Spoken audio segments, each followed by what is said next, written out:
So we're a little bit late starting. First item on the agenda is the evacuation procedure. For those of you who don't know, we're not anticipating any fire alarm tests or practices this evening. But if the alarm sounds, it's likely to be a genuine emergency. Please leave the building by the nearest safety exit, which is likely to be that door. If it's not that door, it'll be the front door that you enter the building by. Please go to Assembly Point G in the car park just outside the window. Please don't leave without letting tonight's stopper officer know that you have left. Otherwise, the fire brigade might well be trying to find people in a burning building. Agenda item number 2 is apologies for absence or members on official business. I have apologies from Councillor T. Clues, who has a substitute of Councillor Mrs. Clues. I have apologies from Councillor D. Humphreys, who is substituted by Councillor Mrs. Humphreys. I think that's about all the partner members of the council. Apologies from Councillor Barry Lees and apologies from Councillor Mrs. MacDonald, who is substituted for by Councillor Jordan. Are there any other apologies? Okay, you're all happy that we note those? Great. Councillor Mrs. Clues, Councillor Mrs. Humphreys and Councillor Jordan, welcome to the meeting. Yes. Agenda item number 3 is disclosure of pecuniary and non-pecuniary interests. Does anyone have anything they would wish to disclose or ought to disclose? Thank you very much. If I could comment here, there is an item 7F, which involves the RFA, and I would just like to point out, public record, that although I have been involved with the group that is, or the groups that are interested in this, I have made it a point of not giving any indication of what my thoughts on it are, just advice that it has to come to the planning board so that there can be no question of my involvement with it. Thank you. Okay, members, the next item is minutes of the board held on the 10th of January. Are you happy that I scribbled at the bottom as a true and correct record? Thank you very much. Agenda item number 5 is the general fund fees and charges, report by the Director of Corporate Services. Yes, Scarlett, thank you. Thank you, Chair. Nothing to add to the report. I'm hoping it's quite straightforward. On with the recommendation, Chair. Chair, just to point out, just this time of year we'll be, for the sake of the budget, abstaining on the budgetary agenda items. No problem. So proposed by Councillor Hayfield, seconded by Councillor Bell. All those in favour? Those against? Those abstaining? Thank you very much. Agenda item number 6 is the revenue fund estimate for 22-23. Yes, thank you, Chair. We do have a few small variations in the approved budget, but we've tried to set out the details of those variations in the report. So not a great deal to add, but happy to try and take them. I think we were hoping for a different variation that's not in here that we discussed at our last meeting. Chair, I believe there's a report going to the executive board which relates to the particular issue that you're referring to. So how do you recommend the board deals with the recommendation which adopts? Before we go any further, I know I'm one of the worst offenders, but could we ask that the microphones are used, because it's very difficult for members of the public and some of us to hear. I will try. Well, it is on, but I will try and make sure I speak into it more. Talking about generally. We mean you. Sorry. Apologies, everybody. Shout out. So, how do you suggest members deal with the application tonight, which seeks to accept the revised budget? Because we don't want to. Chair, in that case, I would suggest you add a further recommendation. But as I say, the item that you're referring to is an item on the executive board, so it will be considered as part of the overall budget. Oh, excuse me. Members? Councillor Bell. Yeah, I agree, Chairman. the actual process that we have to go through, but certainly I couldn't vote for A. I'm happy to otherwise vary the estimate and suggest that we recommend to the executive board that in their budget they include the additional resource that we've asked for. Is that, I don't know, I'm looking at them to see if we've got a process for this. I personally would say that's a very good way forward, Councillor Bell, that if we delete A, amend B to say that essentially what you said, that the board would wish to see additional provision for additional employment resources in the estimates for 22-23 when it's brought before the executive board on the 14th of February. Councillor, please. Chair, I'm happy to second that if that's what can be done, as we have asked for these extra resources at planning and special. So I'm quite happy to second Councillor Bell's proposal. Thanks very much. Any legal opinion? No, that sounds like a question to proceed, I would say. Thank you. Any other comments? Mr. Garner, anything else to? No, Chair, nothing to add. Okay, it's been proposed, seconded. All those in favour? All those against? All those abstaining? Thank you very much. We now move on to the planning items on the agenda. And as ever, you are more than welcome to stay and be tempted by the planning arguments, but if you've got a soft draw or other things to deal with, you're more than welcome to go out. So packing a bag and running to the door. Thank you, Chair, I'm on my way. So, members, the first consultation for this is KSD recycled aggregates at Lichfield. Consultation items 1, 2, 3 and 4. Mr. Brown. Right, thank you, Mr. Chairman. Can I perhaps just go through the slides first? I've got nothing really to add to the report. As far as the slides are concerned, so that members can recognise the site that we're dealing with. This is the site on the east side of 446, junction 9 of the M42 being here. The access into Hams Hall is here, and Hams Lane here with the large electrical substation here. Its route of HS2 goes through here, immediately on the east side of that, of the site here, as you can see. The next image is a photograph, an aerial photograph of the site, which was replicated in the papers that you have in front of you. It just refers to several features on the site, which are referred to actually in the committee report. The application, Mr. Chairman, as you can see, is to the County Council. It is to continue the recycling of this material site for an extra 10 years. The recommendation is that I have no objection to that. It's far better that this particular site continues because it has very few impacts rather than it close and the County Council having to try to find an alternative site which may have greater impacts, Mr. Chairman. Thank you, Mr. Brown. Members, any comments? With the recommendation, Chair. Just to say, Chairman, it's not in my patch, it's nearby. No one's ever mentioned it. I don't think people know it's there.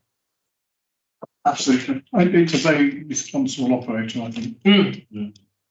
So it's been proposed and seconded. All those in favour? Steve Hanna. Thank you very much. We now move on to land at South Street, Sheepy Road and other locations in Alveston. Consultations 33, 34 and 35. Mr. Brown. Again, Mr. Chairman, this is a consultation from the County Council. The County Tree Officer has undertaken regular maintenance inspections of a whole variety of trees in the town centre. They split it up into 3 applications. The majority of these are trees in the highway. Again, these are replications from the papers that you have in front of you. If I just run through them, you can see that it includes an awful lot of trees. Some of them are on our own land, particularly that off Sheepy Road car park. And in total, Mr. Chairman, there are 95 trees in the survey. 4 are recommended to be removed, 3 to be replaced. And as you can see from the recommendation, Mr. Chairman, I've got no objection to that. The trees to be replaced, as we say in the report, should be replaced in the next planting season. And I think we ought to ask the county council as to as to why the fourth tree cannot be replaced. Before we have a discussion, Mr. Brown, in the background section, you said the applications are not proposals to undertake works to trees protected by an order. It's the notification procedure. I'm sure I'm not alone in being slightly confused between the difference between an application to undertake work to a tree and the notification procedure. Could you just explain that a little bit more so we're all technically correct? Thank you, Mr. Chairman. Trees can be protected by two means, either by an individual protection order, what we call a TPO, tree protection order, or they can be protected if they are in a conservation area. So there are two means of protection. If someone wants to do some works to a TPO'd tree, they have to require formal TPO consent, and then you can refuse or grant consent, subject to conditions. If the tree is protected in a conservation area, the owner of the tree only has to notify us that they intend to carry out works, whether that be tree maintenance or removal, and then the council has 6 weeks in which to decide whether or not to place an order on that tree. As you can see from the background section, that's explained in this particular situation. The remit of the council here is to only put an order on these trees or not put an order on the trees. It's not a consent for the works. Thank you. Councillor Clue. Thank you, Chair. I'd like to put a little bit of an amendment to this proposal, the same as I would if a member of the public put this forward. So on page 32, it says, as Mr. Brown's just said, that they're taking 4 trees out, but they're only putting 3 trees back. I like them to see that they took 4 trees out and put 8 trees back to double it. But if not, I'd like to put an amendment in there that they're taking 4 trees out to put 4 trees back, you know? Thank you. Councillor David. I hesitate to suggest that we might have, sorry, I was the word. I hesitate to suggest that we should put a TPO on this tree because I think that would be far too heavy-handed, but I would be very, very disappointed to see it disappear completely. When you go and have a look at the trees there, in that group, it is clear that it has to come out. It's badly diseased and dying, but it is one of a line of trees, and there doesn't seem to be any real reason why it can't be replaced. There are 5 trees in that row, and we've already got a slight gap in it because of a telephone line. It would seem perverse, really, to allow that gap to be made even wider, so that you have a group of 3 trees at one end and one at the other end of this rather nice aspect.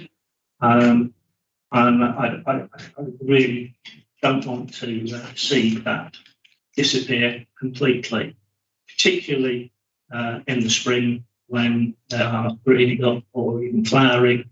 They are a big asset to that part of the town. I think Councillor Cleves would agree with me on that. So can we, without a TPO necessarily, make our views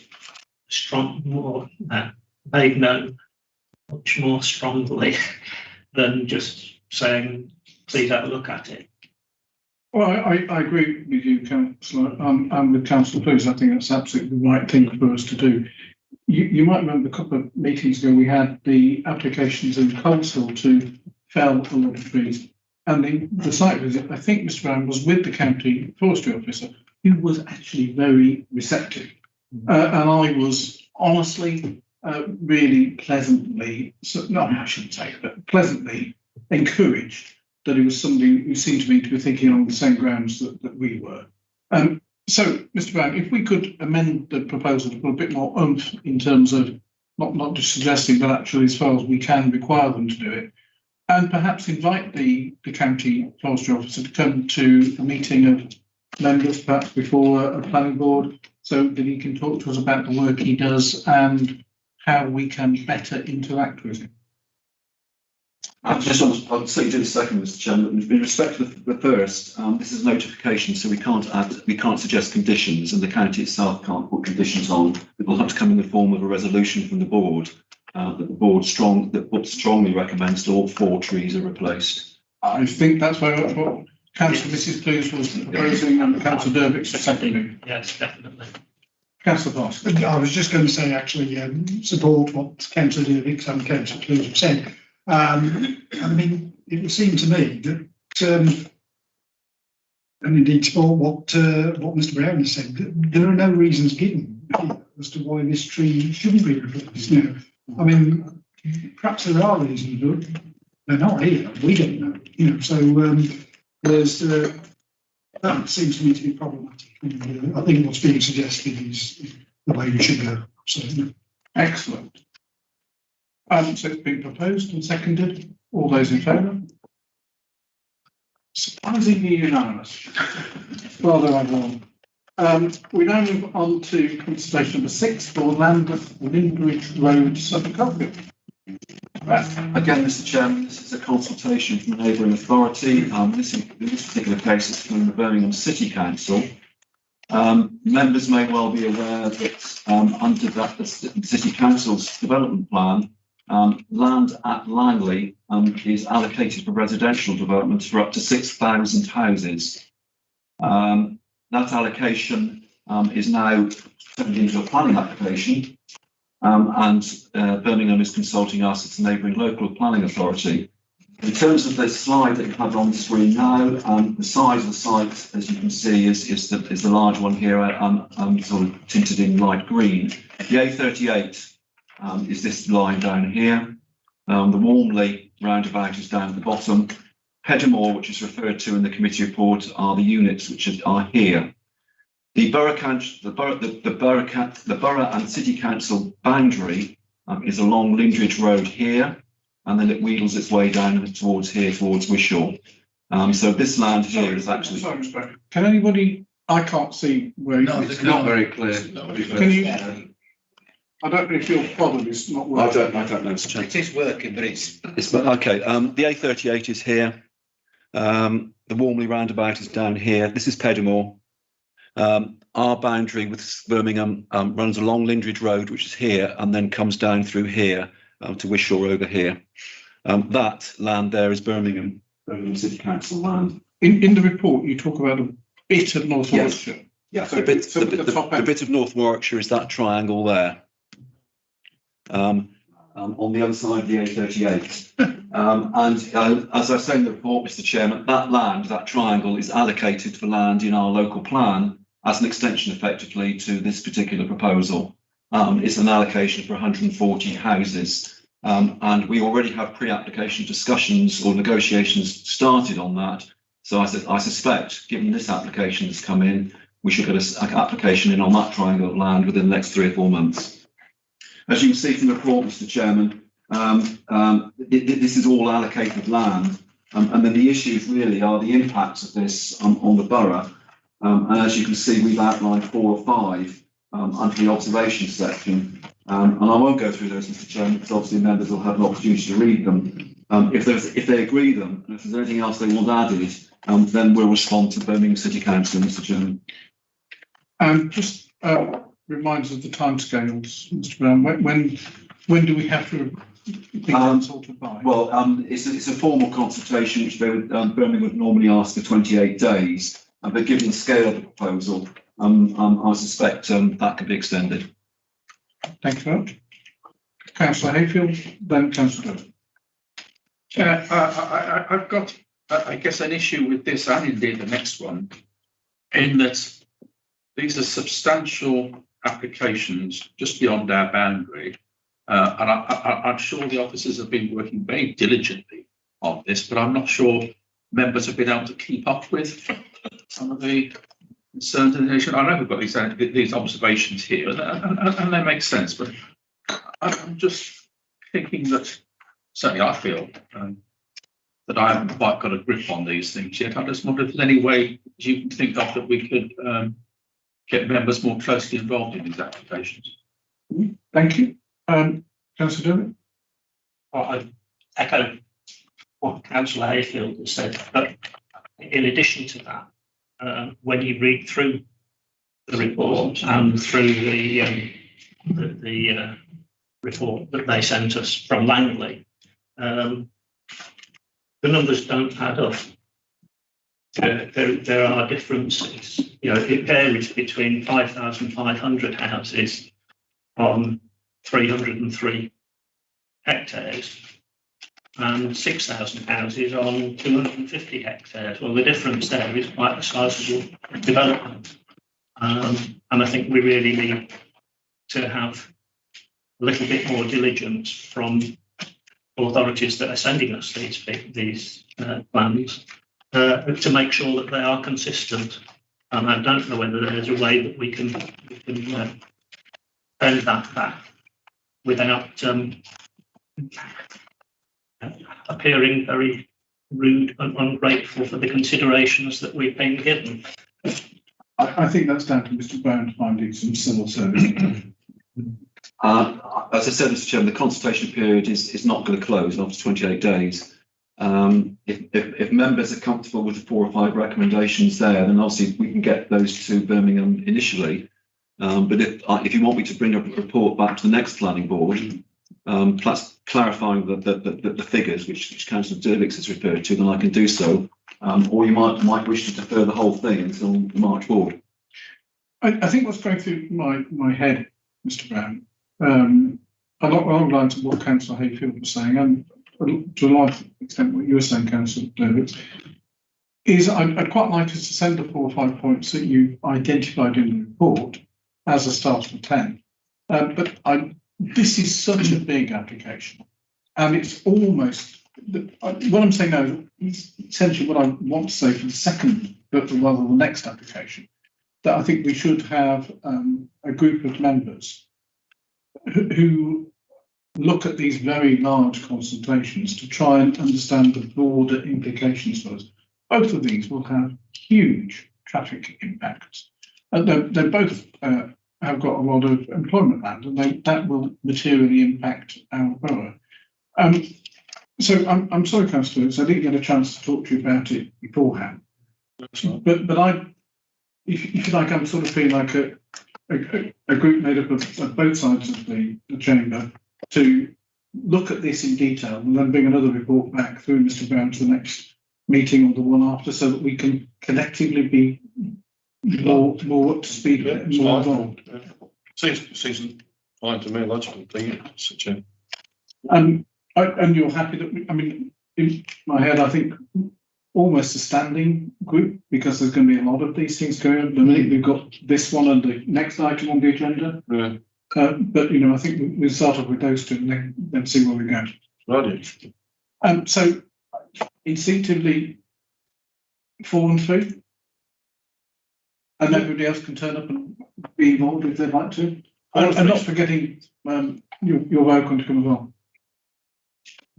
Seems sensible. Yeah. So I think the proposal would be then that we submit the Mr. Brown's comments as an interim response, set up a working group, names to be submitted, and we have another meeting between now and the next board to consider these items further. Second. Yeah. Any legal opinion? No, that sounds okay to me. Yeah. Thank you very much. Mr. Brown, any? No, thank you, Mr. Chairman. So all those in favour? Any against? Thank you very much. So I think that's dealt with Langley Sue. So we now go on to the next one for land along the M69 part of our border with Hinkley. Again, Mr. Chairman, as you can see, this is a consultation.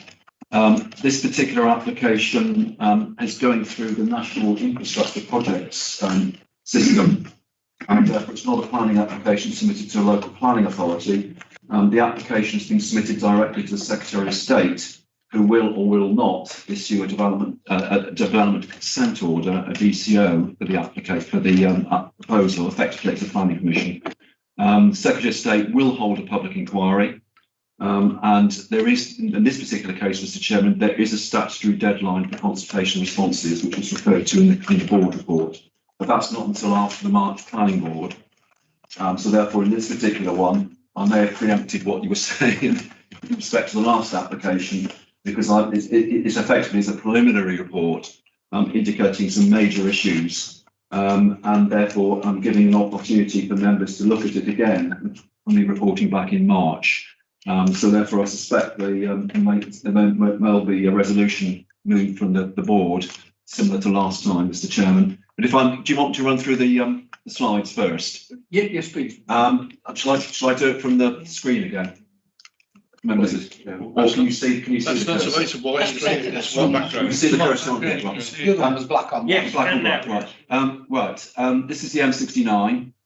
The A5 junction is down here. The Hinckley Leicester railway line comes up through here. Hinckley's over here.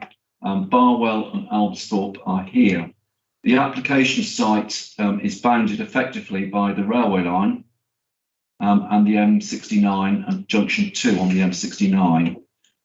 This area over here, this limb over here, is the connection between the site and the Leicester Road and the A47, which comes out of Hinckley over here.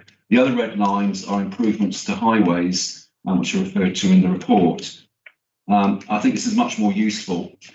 This is a parameter, what we call a parameters plan. It's roughly how the applicant wishes to see the development proceed. On this particular one, then you've got the railway line going up to Leicester along the top here. The motorway is here, Leicester coming down to the A5 down here, junction 2 here, which would become extra slip roads would be provided on that, because if members know that, you can only go north from that junction and only come off coming from the north, but southern slip roads would be added on there. A new through road over the railway line and eventually coming up to the A47 over here with the rail port, similar to Hams Hall, but only in one long line, with the new sidings here, and then the units, as you can see, arranged along the site there. And that's that. I'll leave that one up, Mr. Chairman. As you can see, Mr. Chairman, there are some major issues here involved as well. They're recorded in the observations report. Three particular ones. One to do with the actual application itself and how you control or restrict this to rail-served businesses and activity. There's a traffic generation one, impact on the A5 as far as we're concerned, and then there's the other issue there of whether or not how this fits in with the West Midlands Strategic Employment Site study, and particularly our local plan policy LP6 on additional employment land. Those are the three or four issues that we've managed to identify strategic issues, Mr. Chairman, rather than going into a lot of detail. I think we would be very interested to hear what the members' reaction is based on what that report actually contains. Thank you, Mr. Chairman. Members, any comment? Yes, well, obviously going through this, I have a little problem with the A5.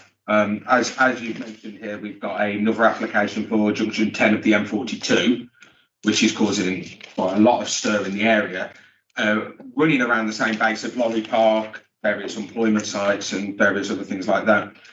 It's worrying that they feel that they can build in these places without actually looking at the A5 and thinking about how they're going to improve the traffic flow through the area. We all know that the A5 is a well-used road. We all know the traffic it causes. I find it actually irresponsible that these people think it's okay to continually put in applications for massive things with no care about what actually happens after. And I think that as a council, we really need to put that forward that, and I'd be interested in what highways are thinking, because to say that the A5 is having improvements, those improvements are based on what we've already planned for our area. It does not plan into what these guys have now just decided they want to build in the area. I just can't see anything positive on these kind of applications at the moment. Thank you. Councillor Dillon. Thank you. Having been involved as county councillor with the group that looks at the A5, I couldn't agree more. I think that what is being planned along the A5 corridor and the forward planning that is being done by Highways England is not good enough. We have ideas that things are going to be happening in the future, but they are only dependent on how bad it gets after developments have already been added in. We're already at breaking point on the A5, and we need to make every representation that we can to councils around the area, but also county council and to Highways England and central government to get the A5 upgraded. It isn't good enough. It's grinding to a halt regularly, and it will only get worse, particularly when we see these developments. I can see the need for a development like this and the economic development of it, but there's no development if nothing can move around it. And that seems to be forgotten too often. Thank you. I again completely agree with both of what you said. I mean, I love the idea that these things are well served, and they're well served, but actually there's just as many lorries taking it to and from the railway. So it's half well served. And as the board, so those have been here since we're about 3 years old, will remember we tried it with Hansel, we made a bigger effort with Birch Coppice, and you know how much well served is well served, isn't it? Like 2% of the stuff comes in, stays there, and the rest is all taken away by a lorry. So these things do have a massive impact on the public. Yeah, I have a bunch of comments on this. Mr. Van, you know, you say the board might not wish to raise an objection. Personally, I don't think wild horses will stop them from raising an objection. I get the point, you know, that if these things are answered, then that will resolve some of our concerns. But there is a huge range of potential impacts on our area. I have to say, again, on the previous page, the sort of thing where we're talking about I'll try and say it without being rude, the West Midlands Strategic Employment Site Study, which is, you know, a real hostage fortune. Now, I know that we are working with further partners to come up with a different view. But, you know, the West Midlands Strategic Employment Site Study is turning out to be a real Trojan horse for North Warwickshire. And the more we can do to put a contribute to that, the better. We all absolutely accept we need employment land.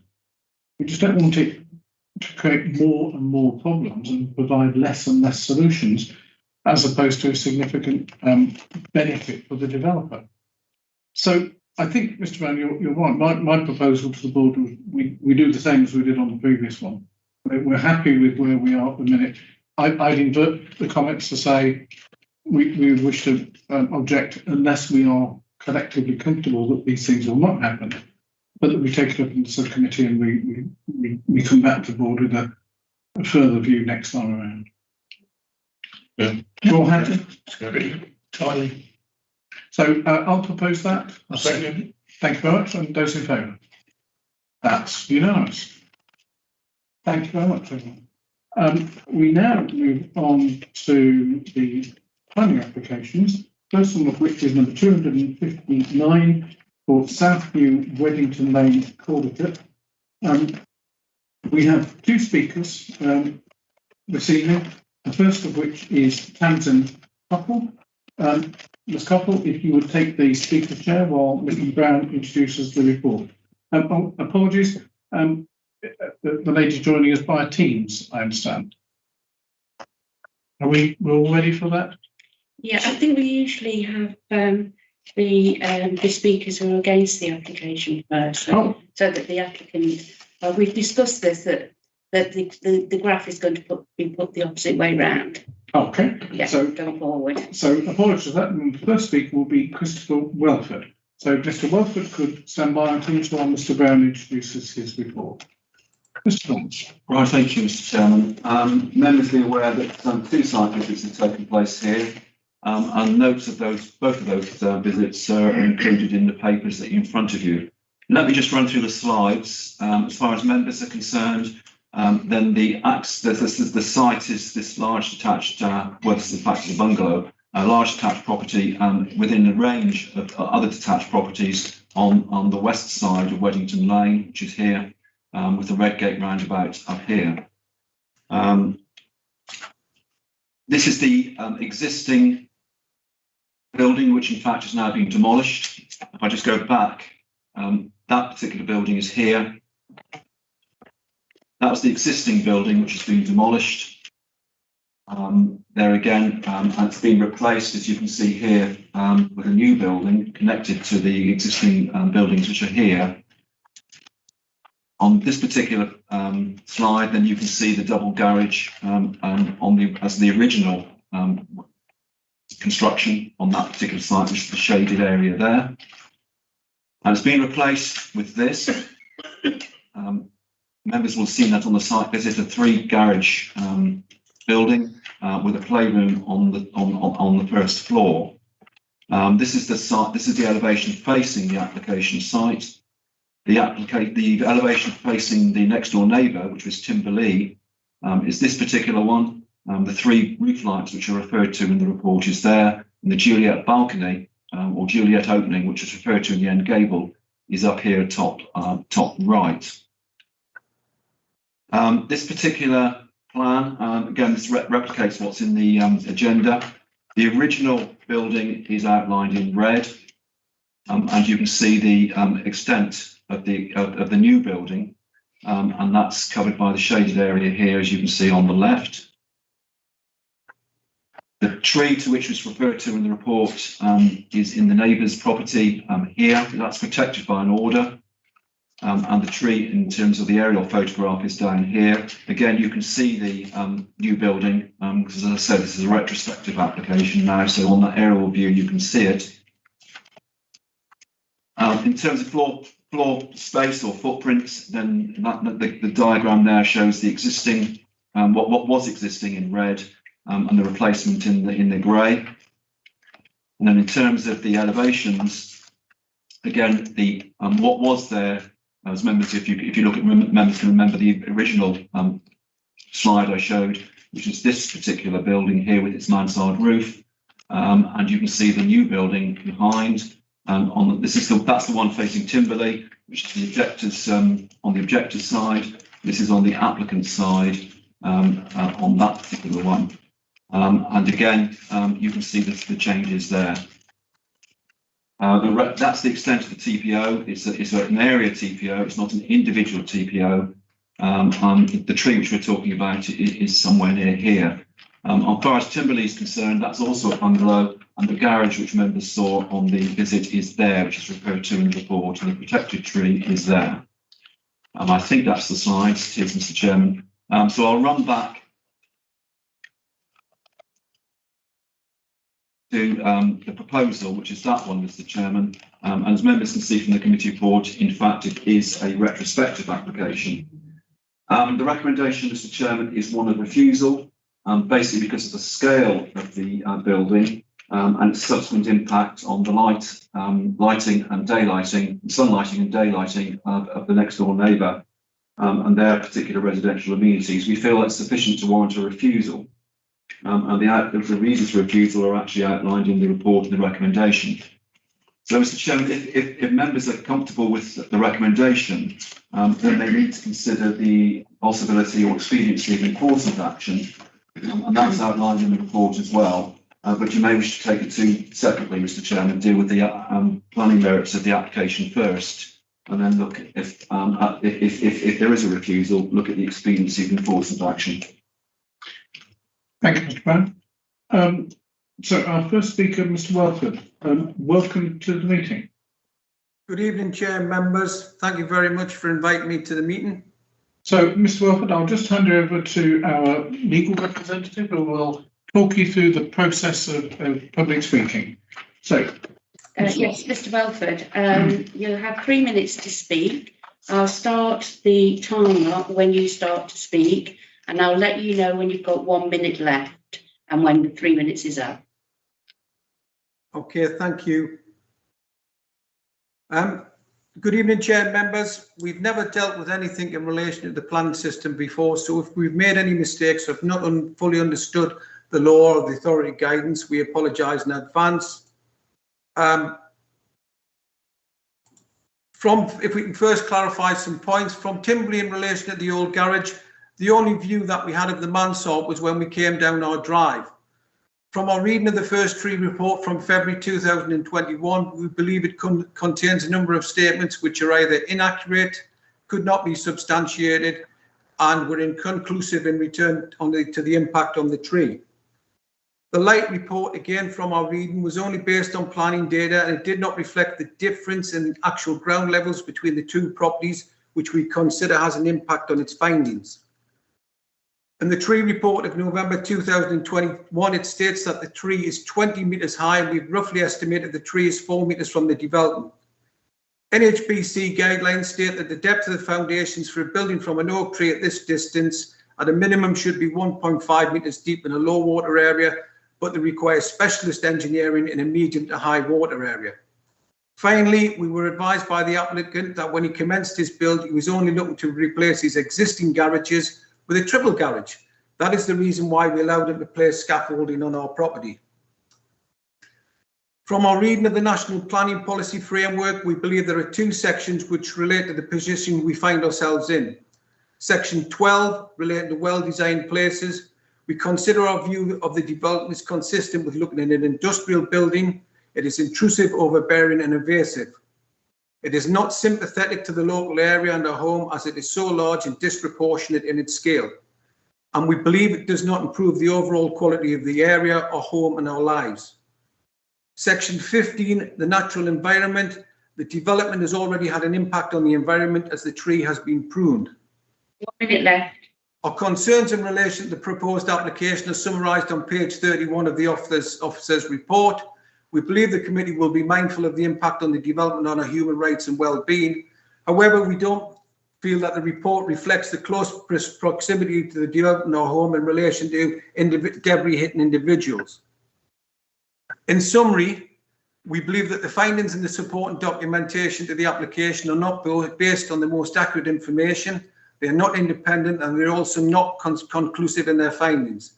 We also believe the application is not fully consistent with the National Planning Policy Framework and the authority's local planning guidelines as outlined in the officer's report. And finally, the proposal, by reason of its combined height, siting, width and depth, contributes to an excessive scale and level of massing.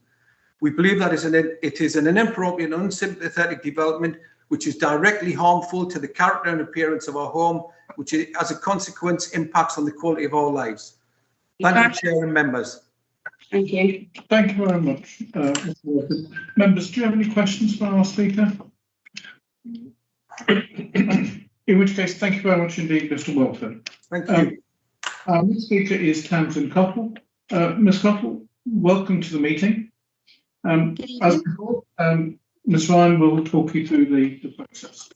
Yes, Ms. Cottle, you have 3 minutes to speak, and I'll start the timer when you start to actually speak. I'll let you know when you've got 1 minute left, and I'll let you know when the 3 minutes is up. Thank you. Good evening, everyone, and thanks for the opportunity to speak tonight. I'm here to speak on behalf of the applicant, Mr. Spencer. I'm a chartered town planner, and I've been providing Mr. Spencer with advice on the reasons for refusal. Due to advice from other professionals, Mr. Spencer did start work without consent. However, during the application, he has complied with all requests from the council, and work has stopped on the garage until this matter is resolved. It's important to note from the outset there's always been a garage in this location, and this has always filled the space along the boundary between the front elevation of Timberley and Timberley's garage. The officer report before you sets out clearly the considerations in making a decision. In regard to design, the officer concludes the building is in keeping with the existing property and the surrounding neighbourhood.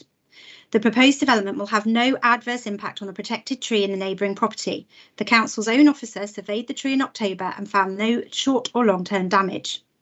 It is accepted there is no overlooking from the proposal to the neighbouring properties. It is also accepted that the only impact of concern is to that of Timberley, and the impact is confined solely to a small area to the front of the property.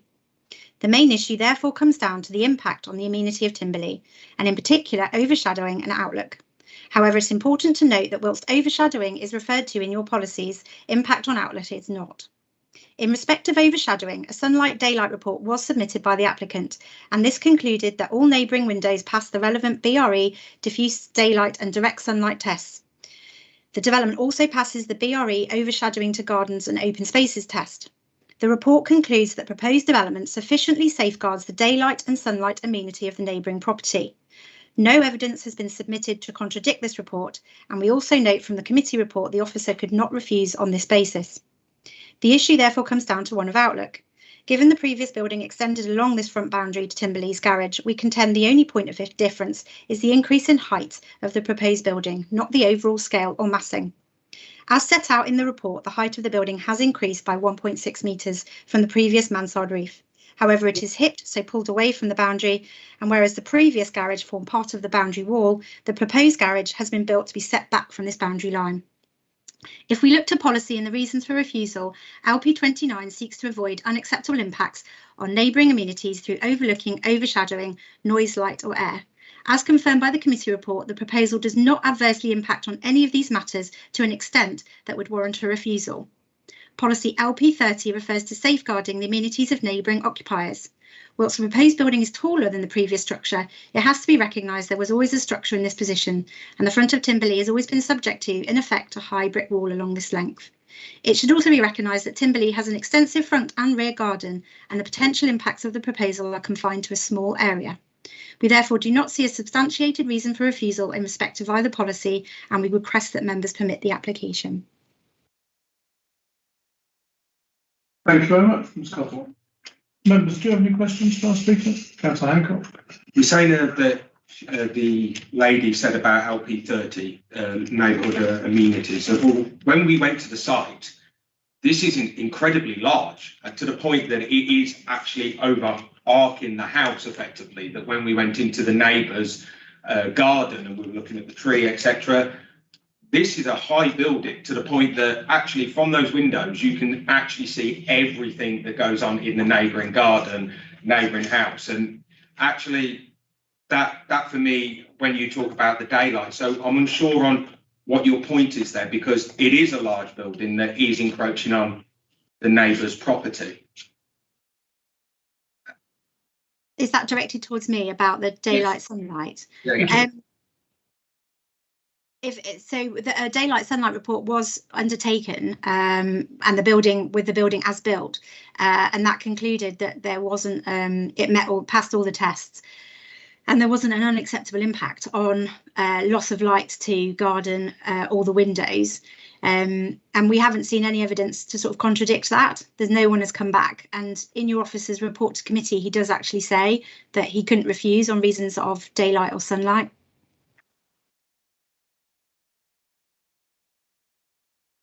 Any other questions, members? In which case, Ms Cottle, thank you very much indeed. Thank you. Members, Councillor Jarvis. Thanks, Chair. I'll take Lewix's lead. It was very enlightening going on the visit, and when you look at the aspect of the garage, the extension, it actually runs in an east-west direction, and the track of the sun is obviously east to west.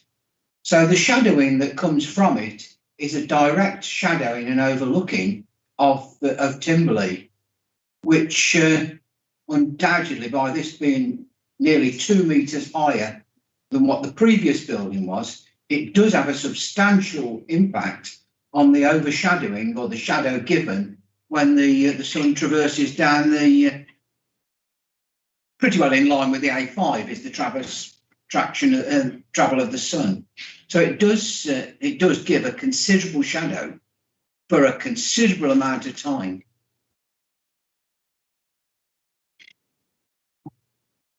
Councillor. Yeah, thank you, Chairman. Yeah, I couldn't make the site visit, but I visited this site some time ago and I've spoken to the people at Timberley and had a look at the applicants now, so I have seen it. I like to use the word intimidating. You know, this building is just there, and it makes Timberley look completely different. Its aspect, its outlook, and whether or not there's an official daylight assessment. The whole aspect of the setting of this other bungalow has been changed completely. I cannot believe, and I'm not putting any doubt on it just because it's a retrospective application. But what I will say is, if this comes forward and it hadn't been built and we looked at it, I can't imagine that we would ever consent. We would want lots of conditions about the height and the overshadowing of the other house.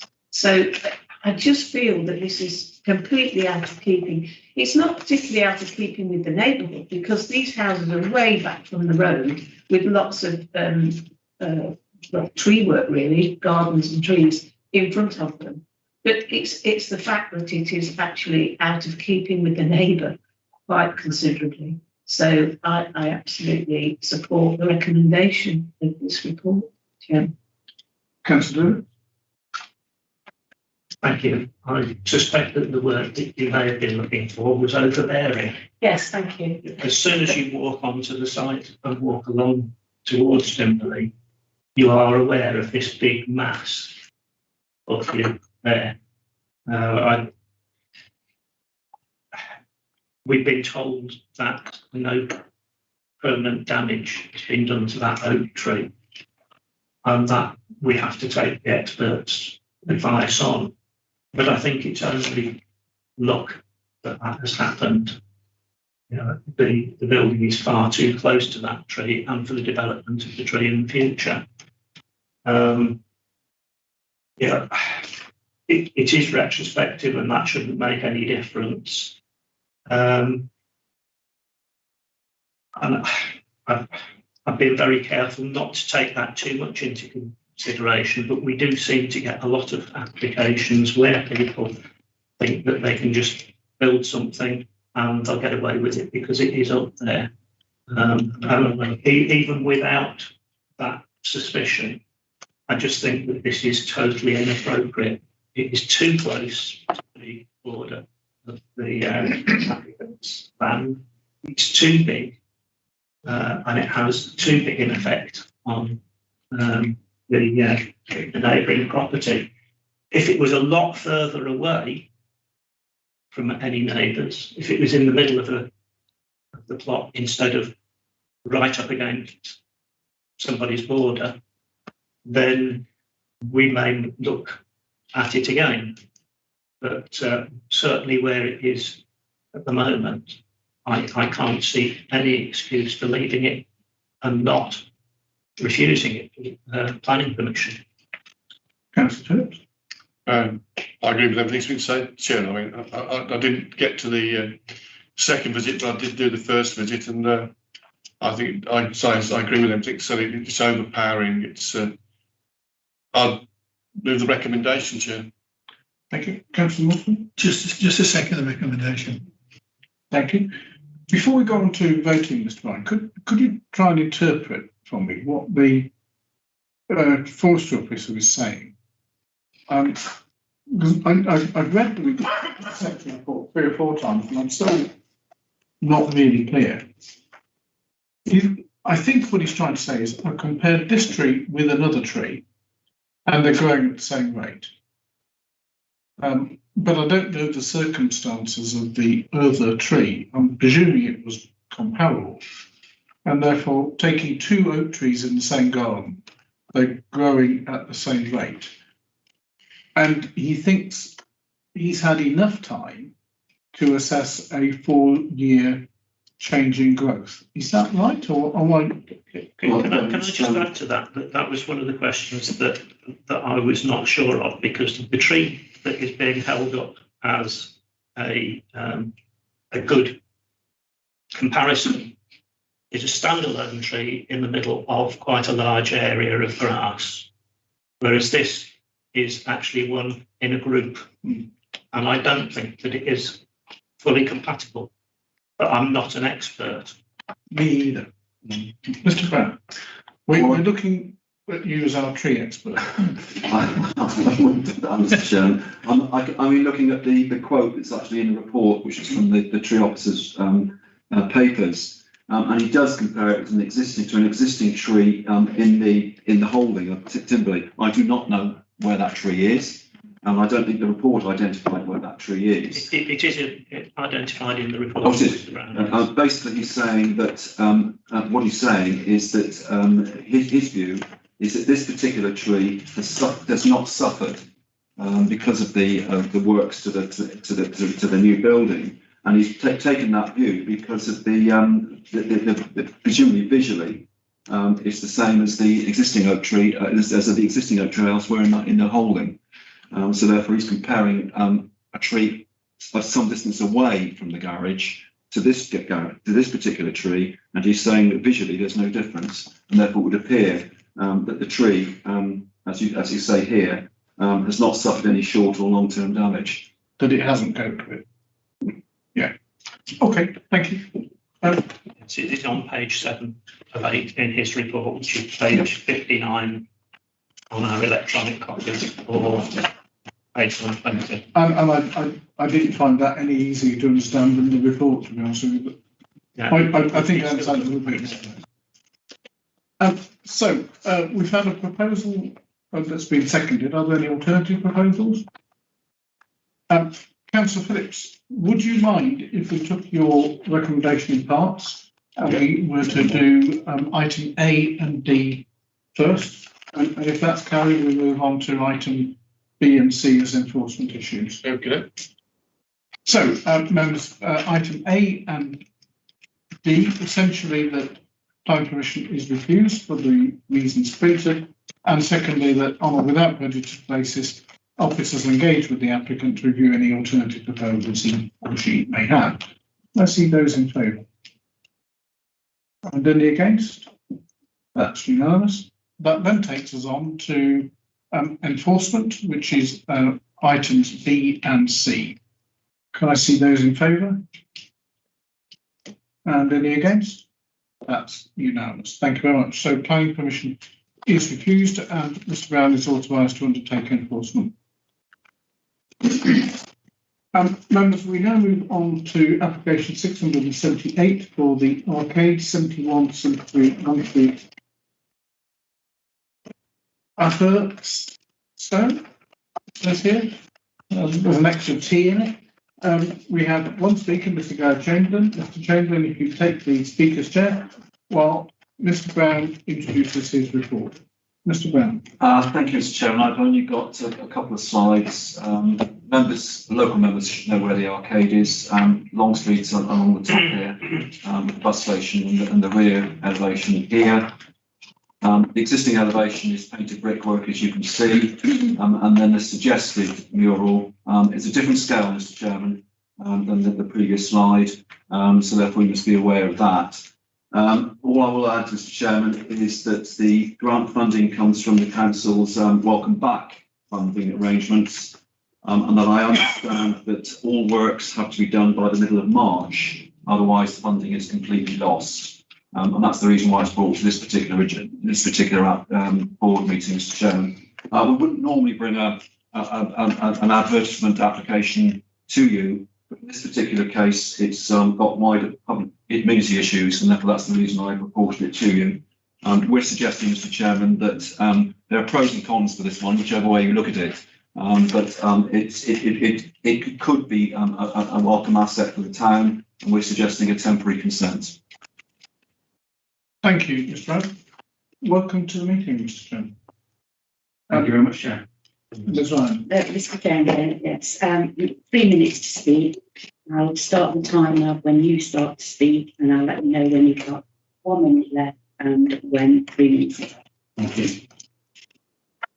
Okay, thank you very much for the opportunity to present this project to you, which I hope you will agree presents an exciting opportunity to the town and its residents.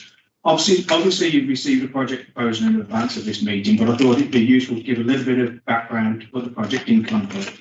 The project is being funded through the Welcome Back Fund, which is an allocation of European funding given to North Warwickshire Borough Council to boost the look and feel of their high streets and to make high streets welcoming and promote the visitor economy. The fund is being managed by the community development team at the Borough Council, who work hard with local partners and stakeholders to develop a range of activities that meet objectives of the funding. The mural was proposed in an initial activity plan, which was submitted to central government and subsequently approved in May last year.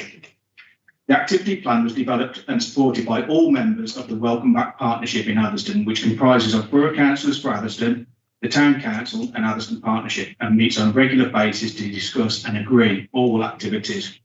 Whilst in the early stages of the project, a location had not been finalised, it soon became apparent that the arcade offered the best location and met stipulations of the funding that is needed to be on a public building. The wall of the arcade provides an ideal canvas for such a mural, and being at the transport gateway of the town meets the objectives of improving the welcome and enhancing the public realm. Discussions with the Town Council and Civic Society, as well as other key organisations with the town, have taken place, and all organisations recognise the benefits to the town and offer their support to the proposal. Unfortunately, due to the delays caused by the need of this proposal to be considered by this board and the funding deadlines, the project has been put at risk of not being completed in time, which potentially could result in the funding being lost to Atherstone. However, discussions have been held with the artists who have managed to alter their existing work commitments to enable this project to be delivered within the required timeframe, but only just. Therefore, we hope that with the board's agreement, we may be allowed to begin the work as soon as possible. The artists will base their creation on the graphic that's been provided in the proposal, again due to time restraints that we now face. I would therefore urge you to look positively at the proposal, allow local people to be given something they can be proud of. We're extremely confident that the mural will showcase all that is good about the town, create a feeling of pride and ownership, and will help generate additional footfall, support recovery of local businesses. Thank you. Thank you, Mr. Jenkins. Members, any questions? Councillor Bell? Just to be clear, this is at the rear of the arcade, facing the car park and the bus station. That's correct. Oh, okay, thank you. Any other questions, members? Councillor Jones? Will we be shown what the artist is actually going to do? This is a collage of photographs. Will the artist do exactly this, or will he have his own interpretation of it? Well, as I just mentioned in the speech there, Councillor Jarvis, due to the time restraints given on us, the artist just simply doesn't have time to give a representation of it. They will just use what we've provided and create an artistic view of that on the wall. What you're looking at, I know your concerns because you're saying there's a series of photographs on there, which, yes, it is, but looking closely at the visual which I presented at the board that you sit on, it was given a painting effect to it to represent what it would look like. So it will be a painting as such rather than photographs trying to replicate photographs. So just so I'm clear, Mr. Chamberlain, essentially what you're saying is the picture we've got on Appendix C, that's what it will look. Pretty much they're going to use that as a direct reference to it, but use paint that as a guide, yes. Okay, thank you. Can I just have one little tiny thing? Does it affect, because the application said it's a rendered wall, is it affected because the wall isn't rendered, it's actually painted brick? It doesn't affect it whatsoever. Actually, it benefits it because the wall at the moment is due for repainting. The artist will repaint that at no extra cost, thus saving the Town Council the cost of painting it themselves, which is due. So when it comes to repainting it, we've actually deferred the Town Council's cost of repainting that for another 5 years. Thank you, Chair. I mean, just looking at this, you know, the rear of the arcade is not a terribly edifying view in that sense. It's a big block, it's there, and it's not terribly attractive. And I think what we're being asked to grant here is a 2-year permission and an attempt to significantly liven things up. And I think it's a good scheme and one that's worthy of support. And I'm not quite sure it'll achieve all the sort of things that are stated for it, but it will look a hell of a lot better in my view. And I'm very much inclined to support it. Thank you, Councillor Hayfield. Yeah, I'm fairly agnostic on this because I'm not going to be the one looking at it. But I am reminded of the fact that Nether Whittaker Village Hall has a much smaller but similar sort of collage of local scenes woven together. actually works surprisingly well, and it's still a talking point amongst villagers and things as they go in to use it. So these things can work. Councillor Mrs. Hopkins? I think, thank you, Chair. I think not being part of the committee and the people that have worked hard at the meetings for this, I think I'm more, for supporting it really, because in each of our areas we're having to do something like this. Some people will always like it, some people won't.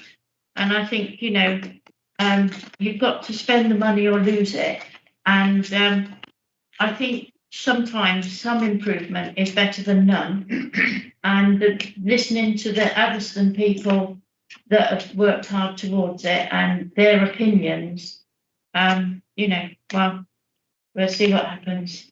Mr. Trendon, we're still in questions to you. Would you like to respond to either of those two non-questions? Sorry. Firstly, sorry. Councillor Parsons, just to add to what you mentioned in your question there, we are attempting to engage with all the schools in the area as well. While this mural is being worked on, we are aiming to, working with the community development team, aim to invite all the schools down at set times to join the artist and the artist be able to talk through what's involved with it. It creates more of a community engagement and a belonging to the project. So hopefully they'll see this as an ownership of the project within the town. Councillor Davis. Thank you. I've been very careful all the way through the development of this, not to give any sort of opinion whatsoever. So it's quite interesting to hear what some of the other members from other areas of the borough have to say about it as well. I think it's very difficult to decide whether a mural is good or bad artistic. And as you say, Chair, it is a very subjective thing. Some people will take a look at this and think, why on earth has that been allowed to happen? But I think that we will generate a lot of interest, and an awful lot of people will say that is a big improvement. And it will certainly grab people's attention when they arrive in the town by public transport. And at the moment, when you arrive there, it is a little bit featureless. It is a little bit boring. We've already heard that the recommendation is for a temporary consent for 2 years. We've also heard that the town council won't have to redecorate for 5 years if this is done. And it would seem to me that if we granted this temporary permission, it should be for longer than 2 years.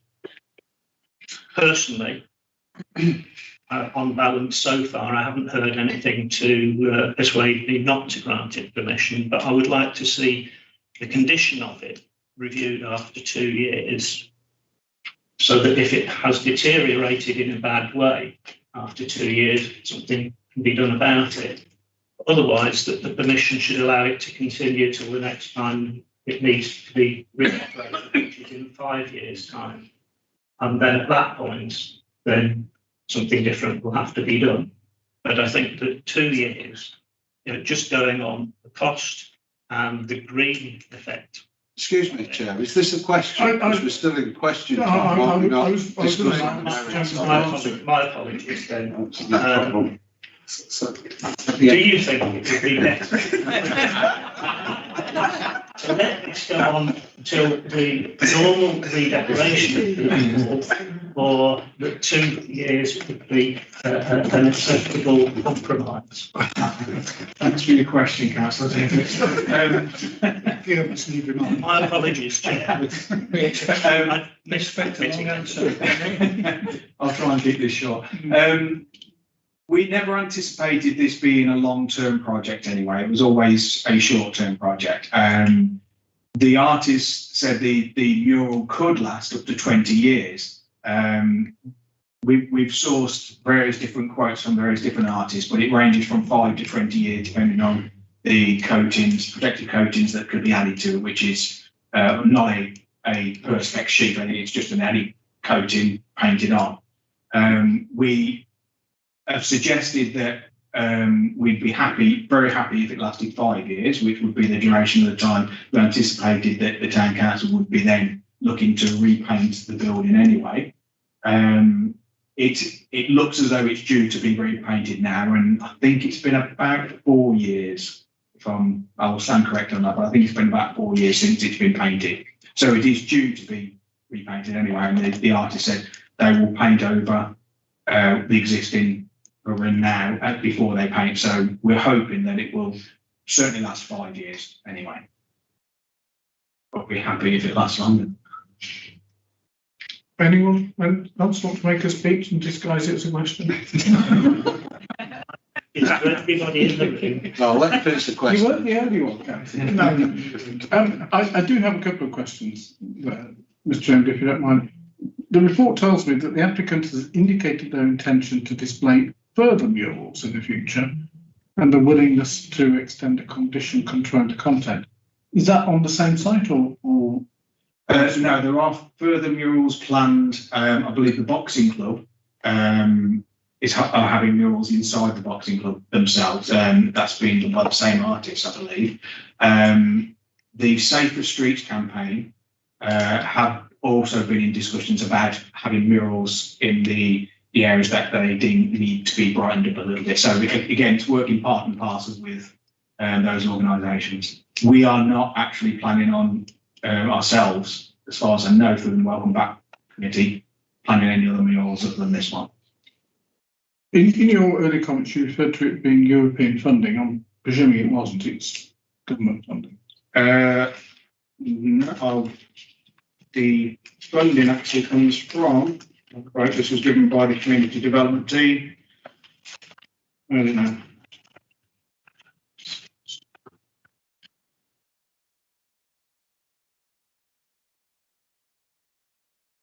Allocation of European funding given to the North Warwickshire Borough Council is part of the European funding plan. Yeah. Well, there you go. Yeah. Hasn't been affected by Brexit yet. How do you deal with maintenance? And ongoing needs to, let's say 2 days after you put it up, somebody graffitied it. Well, we have spoken to the artist about this. Our initial plan is to get community engagement with it first of all. That has a big impact on anything like this. As long as you create an ownership and an awareness and a belonging behind something like this, people tend to respect it a lot more. We discussed the chances of somebody coming along with graffiti it. Now, ongoing maintenance, there's no need. It will look after itself. It won't start flaking unless the brickwork falls away, and they've looked at the brickwork and they said it's absolutely fine. That's why they put another coat of paint on it. They did say if any low-level graffiti occurs, then they've got artists available that can come out and just maybe touch it up should it need be. But the chances of that happening, they've produced works all around the country. These artists come from London. They've actually worked in Nuneaton and Tamworth. They've just had a recent mural produced. They very rarely get graffiti problems with these things, as long as you create the community awareness behind it. If you just put something up and don't let anybody know about it, then people will tend to come along and graffiti it. They're getting the press out to cover this at the same time. We're going to invite the schools around, which hopefully will have a good response and limit the impact on that. Thank you. Members, any other questions? Which case, thank you very much. Thank you. I don't know if any of you have got anything left to say. Oh, I'm sorry. Was it a question or? No. Right, I was waiting for it to do it. I'm just. We've had 2 murals done in Dorden, and if you go inside the mini miner, which is now the little pub, it's all been done out excellently. And also our lady barber that we've got now, she's had her done as well. They're all done out there. It's absolutely marvellous, I think. And I see no reason why we can't grant this, and I'll move it. Thank you very much. And I'll second it. Thank you. Councillor Lewis? Can I ask that the recommendation is varied along the lines of the question that I asked? Can it be left for 5 years, not 2 years, with a possible inspection for condition after 2 years? So that Mr. Brown? I'm in the board's hands, Mr. Chairman. If the board wishes to extend it for 5 years, we can find an appropriate worded condition to meet that with a review after 2 years. After 2 years, that's sensible, isn't it? Chairman, can't we only deal with the applications it's presented? I'm not against what you're saying, but we can't modify it. No, I this think is the recommendation, it's the not the recommendation. application that we're varying. Yeah, thank you, Boyd, thank you, yes. Chair, Councillor, please. before I vote, as I've seen somebody's face earlier on, can I just check with Annie that as I am an Addiston Town Councillor and I also sit on the little group that we meet, the Welcome Back Fund, it is okay for me? Over to you. Well, you haven't got a prejudice. You haven't got an interest in it. Have you actually spoken? You've given your opinion at these meetings. That's what I didn't. Right, no, I think you'll be fine then. If you just sat and listened. I've got an issue then as well, because I've spoken at the meetings, so I can't second it, can I? No. I'll second. Any other comments? Members, I have unusually for me kept my mouth shut and listened to what all of you said. I can't pretend I don't have concerns or queries about this. It's in the conservation area. You are the board that had issues with the shop painted pink and Coleshill and significant misgivings over the shop painted black and pink in the same conservation area. I get the point that this mural might have a positive effect. It equally might not.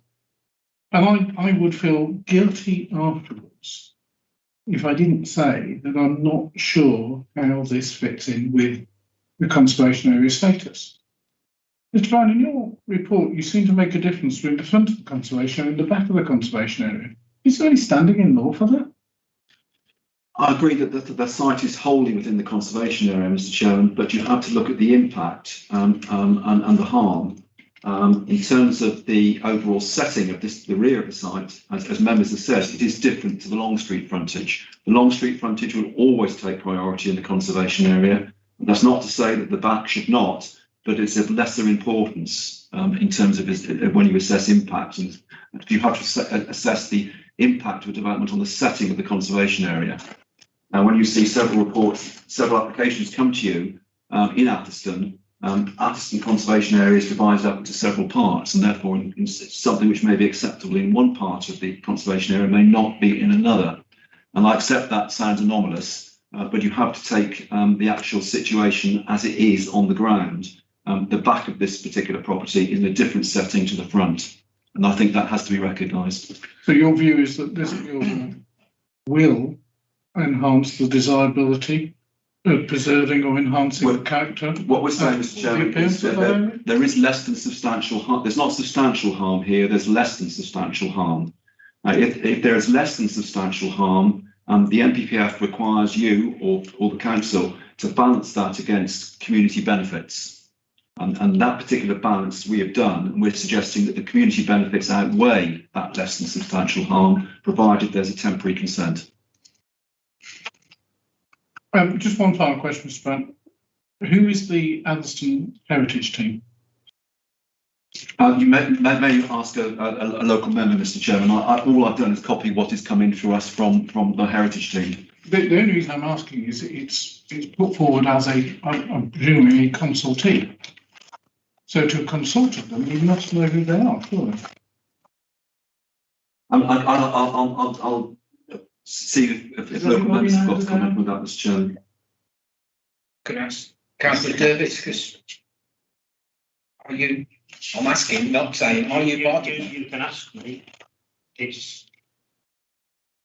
There is a Heritage Addiston team. Whether that is it, I don't know, because I have deliberately kept away I've passed messages that this is happening, and I've said that planning permission needs to, the planning process needs to be gone through. I have not been involved in any other way in order to make it possible for me to take part in this meeting. I don't think it's material, but my point is, within the evidence to support this application, I'm being told the Alderson Heritage team support it. I think it's not unreasonable for us to do that. Councillor Hancock. To be honest, it isn't costing us anything. All right. And that's the first bit, which is normally a bigger difference of a conversation. I am a little bit concerned about the display, but I don't live in Alveston. I don't like the fact that if this arcade stuff isn't removed and that clock and everything is removed, because let's be honest, it just looks like someone's painted over and just left the middle bit. So I gather the councillor, the local councillors and the town council will want to work with the artist to try and make the arcade actually look like it is a piece of art and not just randomly have something painted on it. I wouldn't vote for 5 years because I have real concerns with things like this, that there are people that will graffiti it. Well, and if it's not kept up to scratch, we could end up looking at it in 4 years' time thinking, what the hell has happened? It can only be a positive thing. I gather, as Councillor Humphrey said, that it's better than nothing, isn't it? It's not costing us anything. It's bright, it's art, it's grey. But I do worry that if we go through and say, yeah, we don't follow it through, try and get this to look great, and I'm sure the local councillors will, but really make it look great, do some work with the arcade, then I think it's just going to end up being one of these things we sit here in 4 years and go, oh, what have we done? And so there is still a lot of work to do. This is only the application, but I think there is still a lot of work to do to make that what you guys would want in Atherstone.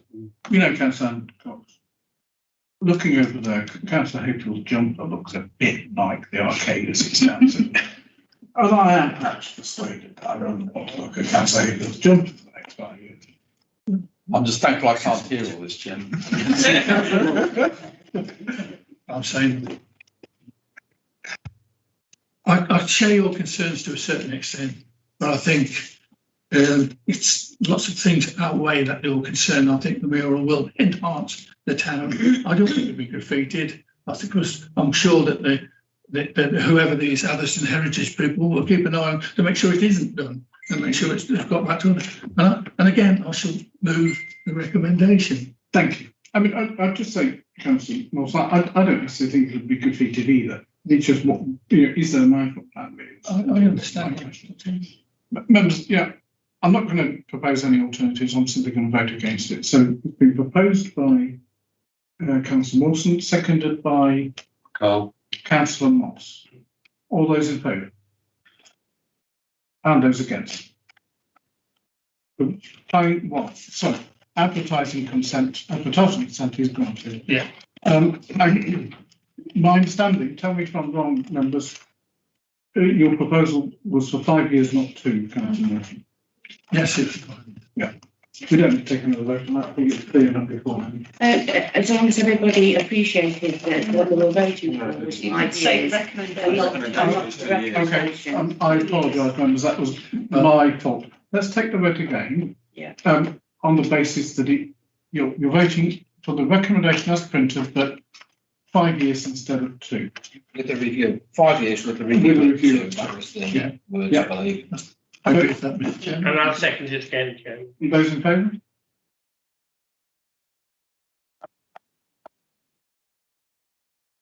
Nine, I think. Those against? Still 1. So it's gone. Thank you very much. Members, we now move on to application 627 for Hartsell School, Church Road, Hartsell. We have 2 speakers. The first of whom is Beverly Wilkins, who is here. Ms. Wilkins, if you take Speaker Chair, while Mr. Brown introduces his report. Mr. Brown. Well, thank you, Mr. Chairman. Just an introductory comment before I go on to the slides. Several months ago now, we reported to you on the change of procedure which the government had introduced for public sector developments. And this is the first that we've dealt with. The time periods are much tighter, and therefore the government is looking for decisions within 10 weeks rather than the normal 12 or 16. This is slightly overshot that, but in fact the applicant is fully aware of the situation. But this is the first of that type of application that has come before you. As a consequence of that, there's been quite a deal of pre-application work with all the various agencies, the Highway Authority, environmental health officers and what have you, as well as the local consultation events which are referred to in the report. So if I can just go through the slides, Mr. Chairman. Church Road on the left here with this junction with Oldby Road, and the post office is over here. If members know the know Hartshill. Church Close, which was referred to in the report, is this cul-de-sac and bungalows which are here. The school itself is outlined in red, which is the back here of the site. This is largely the 3-storey development. There's a 2-storey block on the front. I'll get the directions right here. And the sports hall is there. The woodlands at the back, and as you can see that where the tennis courts are. The car parking area is here. This is Nathaniel Newton School, and the access into the site is off Church Road here. The proposal, as you can see, is to construct a 3-storey block in front of the existing school. This is to enable education to continue at the school itself whilst this is constructed. Once this is constructed, then the existing school will be demolished. The sports hall will remain, as indicated in the report. The access will remain the same. The car parking area is relocated and rearranged, and as the report says, additional disabled facilities and electric charging points are added. This is a cycle shed and a dedicated footpath and cycleway into the front of the school. And then in terms of elevations, these are computer generated elevations, as you can see, of what the school may look like. This is the access going along on the footpath. As I said, the cycle shed on the left. You can see the 3-storey development at the back here. The wider area is here. The Church Close is down here. And the existing school obviously behind, with the sports hall here, which is retained. Nathaniel Newton's over here. The existing access is retained. And again, if you see the images here, this is from the other side. So Church Road is coming along here, Church Close is here, sports hall is here with the building at the front, and this is the site of the existing school, which will be demolished. And again here, you've got the back of the new block, the sports hall here, and Church Close down here. In terms of elevations, these are not 3D elevations, as you can see, so that they look a bit bland. But basically, the front elevation is this, and the side elevation facing Church Close is this one, and that's referred to in the report, Mr. Chairman. First and second floor, as you can see there, but far less openings on the first and second floor than the elevation on the other side of the property, which faces south. So there are far fewer windows on first and second floor on the elevation facing Church Close. We have had objections, Mr. Chairman. They're outlined in the report. We've had further objections since the receipt or publication of the report, and we've now amounts now to 14 objections. The nature of those objections is outlined in the report. Basically, they're concerned with the design, overlooking, and particularly the construction of the particular building and demolition that will be involved. Clearly, they will not use the existing access to construct the property or to, in fact, to demolish the property, because that will be used as the main access into the site. The indication is that the construction access would come off Church Road here, involving the removal of an ash tree, which is referred to in the report. And that is particularly difficult here, as I think, as everybody will recognise. There's change in levels, there's the tree involved, there's a length of time involved. It's at the back of Church Close, and you've still got all the issues along Church Road, beg your pardon, the school collection, school dropping off, and the general traffic. It's also the bus service comes up and down here, with a bus stop just down here opposite the school. So therefore, all the issues quite recognisably are effectively to do with the construction of the particular development if it is approved. As I said, Mr. Chairman, in terms of Church Close, then there's been concern about the distances involved between this elevation, which I showed you on the plans, and the rear of the elevations here on Church Close. They vary a little bit, as you can see, because of the angles. They're not all the same, but the distances vary between 51 and 61 metres, which from our point of view is a satisfactory separation distance, even though this is 3-storey. That is a closer distance than the existing 3-storey, which is this particular red line here. As I said, that's a 2-storey development. 3-storey development is further, existing 3-storey development is further away than the existing block. I have pointed that out to you, Mr. Chairman. So there is a change. In fact, the new building will be closer to the rear elevations of Church Close than existing at the present time. Then in terms of the design and the materials, a lot of work has gone into this. So this will be in fact red brick with the grey contrasting cladding and the grey plinth around the bottom. And that is a lot of time has been spent in looking at the design of the particular proposals to make it a little bit more in keeping than the original plans that came in. And I said that, Joan, the main issue has been construction. The other issue which has concerned us is future-proofing the school. This particular issue came up with the Queen Elizabeth School in Atherstone and how we future-proof it for further extensions. In this particular case, as the application report indicates, this is like for like. So it's only providing sufficient space for the same number of pupils as are in the existing school. That's the reason why there's no increase in car parking, why there's no increases elsewhere. But we all know that there is obviously existing development, there's new development, allocated development and committed development in Hartshill and Galley Common, and those children will come to this school. Therefore, there is the prospect of this particular school being expanded in the future. This particular proposal will future-proof that. There is sufficient space here for that block to be expanded and potentially for the sports hall to be replaced at a later date. So this is unlike the situation we had at Queen Elizabeth in Atherstone, where there's very little room for extending the block that was approved there. But in this particular case, the applicant has taken that on board, and there is, as you can see, potentially at least 50–60% more space at the back if then in fact the expansion has to continue.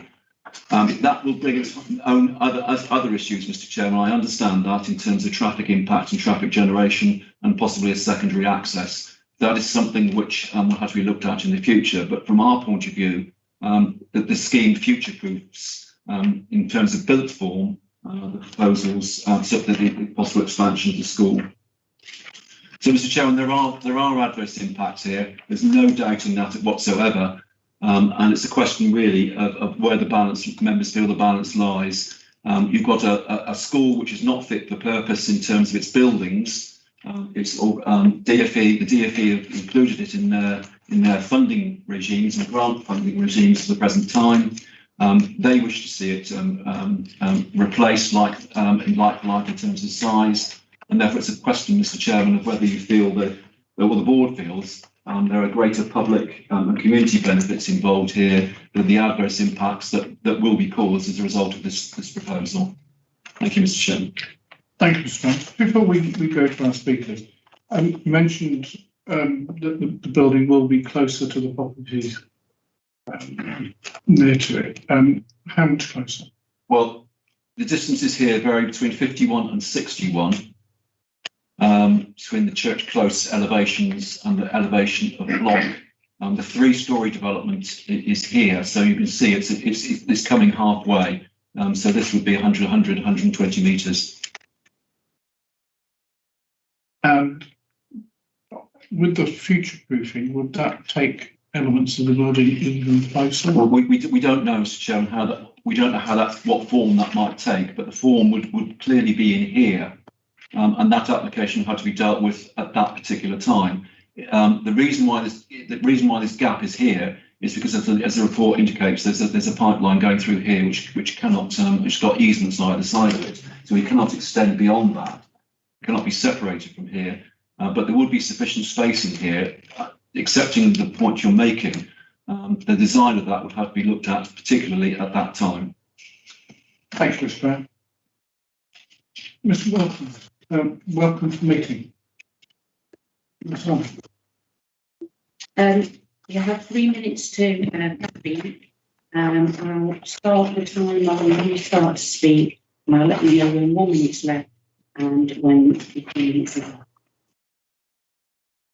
Good evening. I speak on behalf of the residents of Church Close. The Human Rights Act protects rights of privacy. Schools are not exempt. Proposed windows overlooking Church Close will definitely invade our privacy. Whether the rooms are classrooms, staff rooms or stairwells, you will be able to look down into our gardens and properties.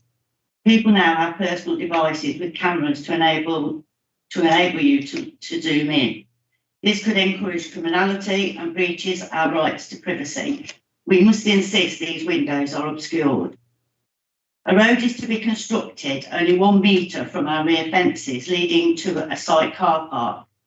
This road will serve up to 100 vehicles daily from 7 AM to 6:30 PM. Our gardens are very small, so this will have a huge impact on us, preventing enjoyment of our gardens due to noise and pollution. Why has no consideration been made to relocate the site car park to be used for workers and teachers, as previously requested by us? Parking at the bottom of Church Close will cause noise, pollution and nuisance. Aircon units are to be fitted on the outside of the building, producing additional noise. This will be constant noise and will cause nuisance and aggravation due to the closeness of the building. The new school is to be constructed a lot nearer to the properties than the existing school, only 44 metres away. Every effort must be made to reduce this noise. Any security lights or cameras fitted on the site or the new school must not intrude on our property.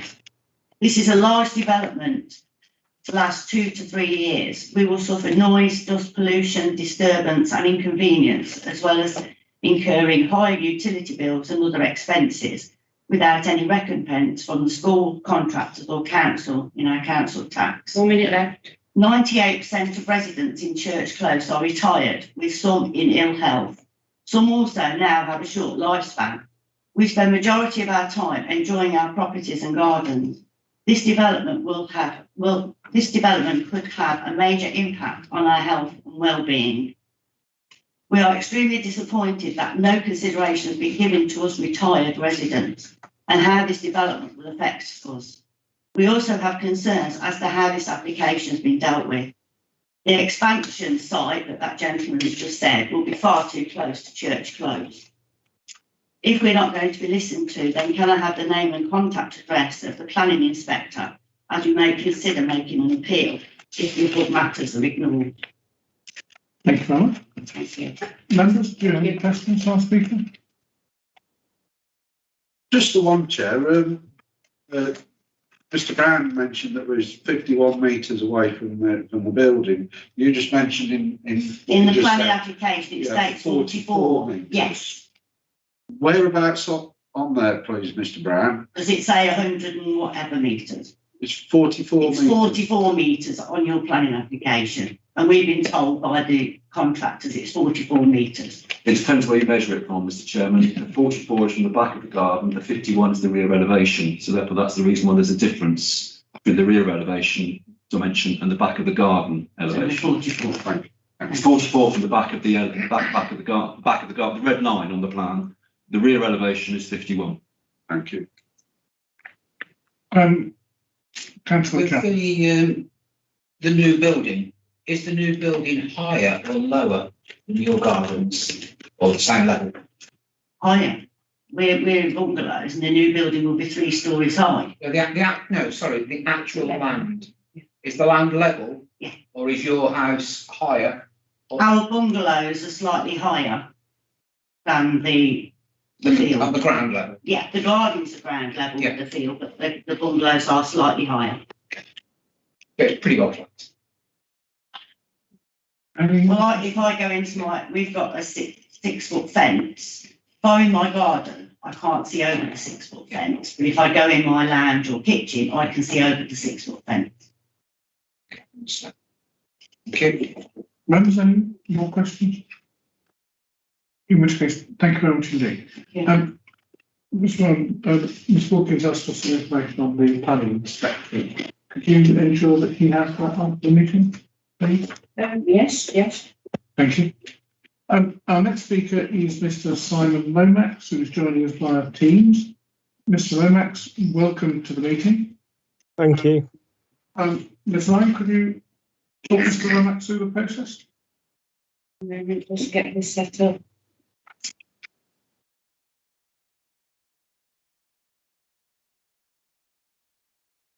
Right, Mr. Lomax, I believe that there might be somebody here who will answer questions. Am I correct? No? Yeah. Well, if you'd like to come forward. This lady won't be actually speaking, but she's here purely to answer questions. You're both very welcome to the meeting as well. Okay, Mr. Lomax, you've got 3 minutes to speak. I'll start the timer when you start to speak. I'll let you know when 1 minute is left, and I'll also let you know when the 3 minutes is completed. Good evening, and thank you, Chair, for the opportunity to speak in support of this application. I am Executive Principal of the Midland Academies Trust that operates Hartshill School. We are absolutely delighted that Hartshill is set to have a complete rebuild and benefit from brand new state-of-the-art facilities. Hartshill has a long tradition of educating pupils and enabling them to develop and create successful futures. Inevitably, with any organisation with a strong heritage, wear and tear on its facilities have taken their toll on our buildings. What is more, as education has changed, we need to adopt to new styles of learning and provide alternative and better resources. Too often, learning is disrupted at Hartshill by the state of the current building and the issues it presents. This project will deliver a transformative facility that is fit for 21st century teaching. The curriculum will flourish with the high quality conditions and facilities the new building will provide, and will positively impact on outcomes for pupils, their future employability and further education. The new school design, with welcoming, airy learning spaces and access to better facilities, will support pupils in being happy, enjoying school and succeeding. This is what the community of Hartshill deserves. We are completely supportive of the proposed design. We have been heavily involved in the design process to ensure that it's fit for purpose in delivering the spaces we require to provide the best education for the pupils of Hartshill Academy now and in the future. Community groups who use the school now and in the future will also benefit from these improved facilities. The current school, as you've seen, is split over a number of disparate buildings. This is not conducive to the efficient operation of the school day and results in lost learning time every day. The new school in a single building enables us to provide teaching and support spaces in one place and create a strong supportive community within the school. Our site does have physical constraints, including an existing woodland, large water main and existing playing fields. The siting of the new school responds to these constraints and also enables the school to continue to operate during the construction, ensuring as little disruption to education as possible. Our pupils, our future pupils, our staff and our local community deserve this really great new school building, which will bring benefits to the village in terms of the facilities on offer for community use as well as the school. The aim is to provide a welcoming and secure environment with open spaces, wide corridors that encourage pupils to engage fully in their learning. Sustainability will be at the heart of the new school's design, with efficient use of power helping to deliver a net zero carbon school. We want Hartshill to be a forward-facing school at the heart of the community. This new build will enable that to happen. And from my position as Executive Principal, I commend these proposals to you and ask you to consider the benefits that granting planning permission this evening will bring to the Hartshill community. Thank you. Thank you, Mr. Simon. Members, do you have any questions? Councillor Calvert? When you look at the when you look at the area, the usable area of the existing school, and then the usable area of the new build, what is the comparison in square metres? in the actual teaching areas?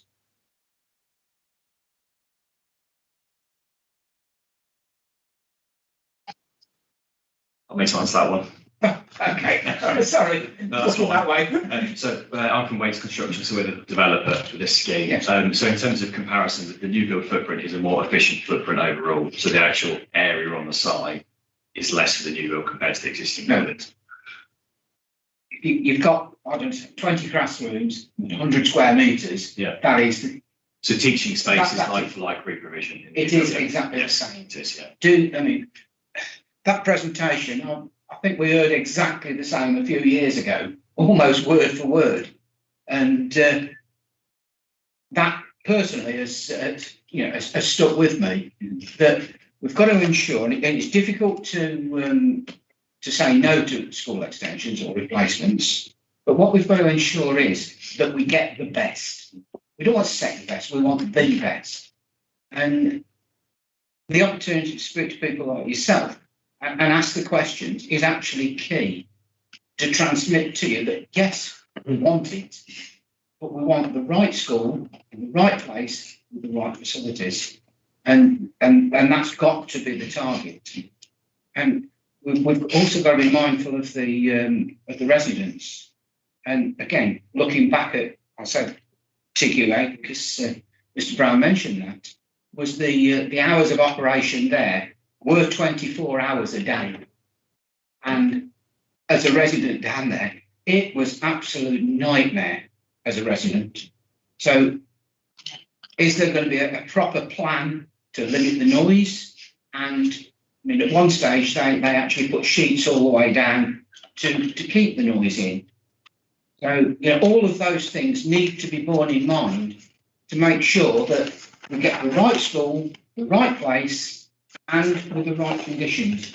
As I say, it's something that I live opposite the QE, so I know it quite well. That the mistakes there cannot happen again, because it does affect the quality of life of residents. Thank you.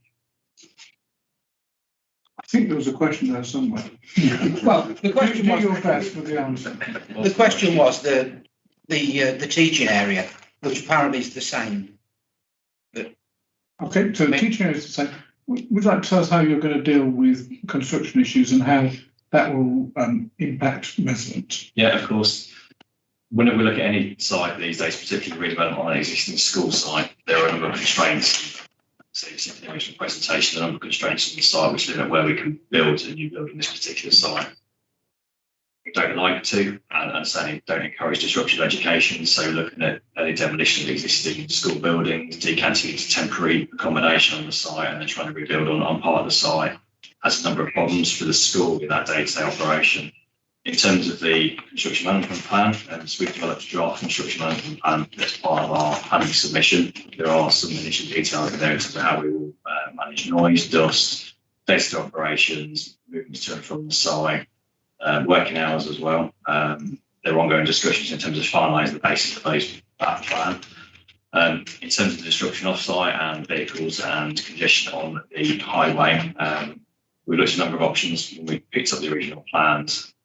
Discuss those with highways in particular in terms of the pros and cons of different solutions, hence why we're looking at a temporary entrance onto site, not utilising the shared school entrance because there's a number of issues in terms of health and safety and safeguarding and bringing construction through the existing site. So the temporary entrance off Church Road has been born through 3 different options we looked at, one of which was coming off Church Close itself at the end of Church Close, which we ruled out immediately because the disruption concern that would cause in terms of elevated vehicle movements through that part of the site. Coming in through the main entrance on Church Road, the existing school entrance would mean we'd have to put double yellow line markings outside the residential properties, and I think some commercial properties as well, left-hand side of the site. Again, that was discussed and ruled out because I understand they've only been in place for a number of years. So the proposed temporary entrance requiring consultation with highways and the tree office is the best all-round solution for us in terms of synchronising ourselves.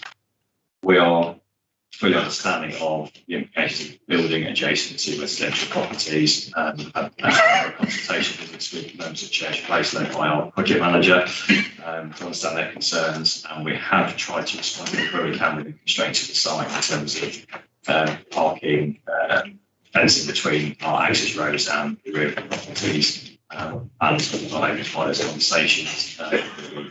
So we recommend what we can at this stage. We are still building on a site. We will make noise, we will make dust, but we've got all the relevant measures in place to monitor noise, to limit dust. Working hours, we will not be working 24/7 on this particular site. It is not in our plan. We stopped that with other ones, but we generally work Monday to Friday, Saturdays if we need them. But again, we don't like working weekends these days. But there is a program in place. We need to maintain that program. So if there are delays that happen with consultation, we will work Saturdays, but our standard working hours are Monday to Friday. And again, all those matters in terms of how we manage and control that site will be picked up as part of our construction management plan and any conditions that may well be as part of the decision today. Thank you, Mr. Chairman. I've got two questions. The first one is that who is this lady and gentleman sitting at the top there? They haven't been induced. I don't know who they are. And my second question is that we heard from the gentleman that's on the screen there, extorting the virtues of the new school and all the people that's got in the pupils and the community is going to benefit from it. But what or how has anybody communicated with the immediate community around it on what they're going to do and kept them informed? And secondly, what's the future commitment by you to keep communicating with the people around there, because it's essential, because they're the people that's going to be most bothered with it. Can we answer the first bit of the question? Sorry, apologies that we didn't get a chance to introduce ourselves. So I'm Diane Bowers from the Planning Consultants Act on behalf of Waits, and this is Chris Trim from Waits Construction. So that's the answer to your first part of the question. And the reason we're here is that because it's a sort of team approach, obviously Simon from the school wouldn't be able to answer some of the technical questions, which is why we are here in the room. Thank you for that one. Second part. So in terms of engagement with the residents, we have engaged with the residents, and the project manager for Waits has made contact with each resident on Church Close, and they have his details. So that's what's happened to date. There are conditions in the report, obviously, about the construction management plan, which Mr. Brown referred to. So that is a condition that has to be done. So you, as the council, have control over that, and the discharge of that condition and the working hours, operations, etc., will all be controlled by that. In terms of future engagement with the school, I'll need to pass on to Simon to answer that point.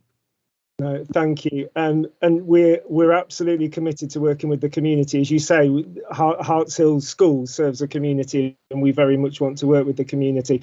During the consultation phase for this development, the school's business manager has worked closely with the local residents as well.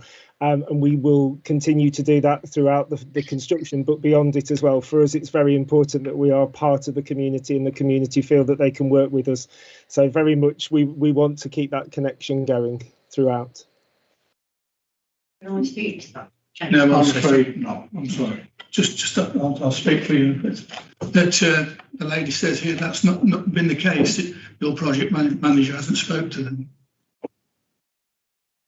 I don't know about individuals, and I'm not in the room, so I can't see people clearly myself, but the school's business manager, I know, with the project manager from Waits, has met with local residents on a number of occasions and has walked them around the site, and the construction team, and Chris, I'm sure, can explain this more, laid out with markers around the field where the school site was, so that local residents could come and actually look at it and be talked through it. But I'm sure Chris can add to that, because those opportunities were certainly put out as part of the consultation. Yes, I think just for Dan's point, to take a step back in terms of the engagement, so we held an information consultation event at the school, which was a starting point for engaging with the local residents. They were invited to come and attend the presentation, meet with us on a one-to-one basis at the school. Since then, our project manager has done a letter drop and been to see every resident that wanted to meet with him at that point in time, both there on the doors, and also invite them to site to come and have a look around in terms of the setting out of the proposed building and to talk through their concerns that were raised as part of the feedback from that consultation. Councillor Parsons. Thank you, Chair. I'm trying to stick myself to a question this time. I taught for 33 years in a building in Birmingham, which was built at the end of the 50s, early 60s, and at times could be pretty unpleasant. Particularly in hot weather, it really was a struggle for everybody. I'm just wondering if you can tell us what is going to be better about this development, this school, over what is there now. I recognise the footprint is going to be more efficient and better. I suspect the school was built at around the same time as the one I taught in. What's going to be better about this new building, essentially? So we want to start on the technical point of view. Technically and hopefully from as succinctly as you can. I'll start with the technical aspects because I'll let Simon deal with the practical aspects. So from a technical point of view, the guidance as a contractor, so as the builder that we are governed to in terms of the technical requirements of the scheme, we want to take daylighting analysis to create the right teaching environment, noise analysis in terms of the teaching environment. So they are bright open spaces, airy spaces within the building. It's 21st century. It's got modern technology within the classrooms from a teaching point of view. So in terms of the mechanical and electrical systems in the building, we are working towards net zero carbon operation, which requires photovoltaic panels on the roof and on canopies to the roof, so you may have seen from the plans. We've got a biodiverse green roof on the main roof. The technology that's used in terms of how the classrooms are ventilated in terms of heating, cooling, overheating, is very, it's a natural passive solution. I suppose beyond that, it's the environment that the space builds. We've got some nice three-storey teaching spaces in terms of the central part of the school, in terms of the main hall, dining space, so it is light and airy. So I'll let Simon talk through the contrast of the current environment and what that was for the school themselves. Okay, so from a teaching point of view, the classrooms currently at Hartshill are just not fit for purpose, particularly for anything high tech. So the use of HD TV screens. Whatever happens in terms of the weather at Hartshill, you notice it in classrooms. It's either too dark, too light, it's raining in the classroom, it's windy.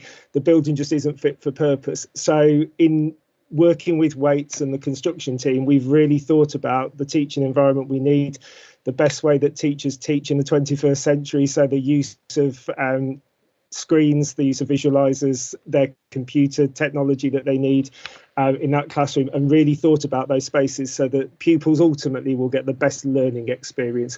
And very much the biggest discussions we've had with the construction team during this has been about the design of those classrooms so that ultimately young people get the best possible learning experience, which they're not getting at the moment relating to the environment. Teachers have barriers to what they want to do in the classrooms because of the way in which that school has been designed and added to over time. So the new design really will transform teaching at Hartshill.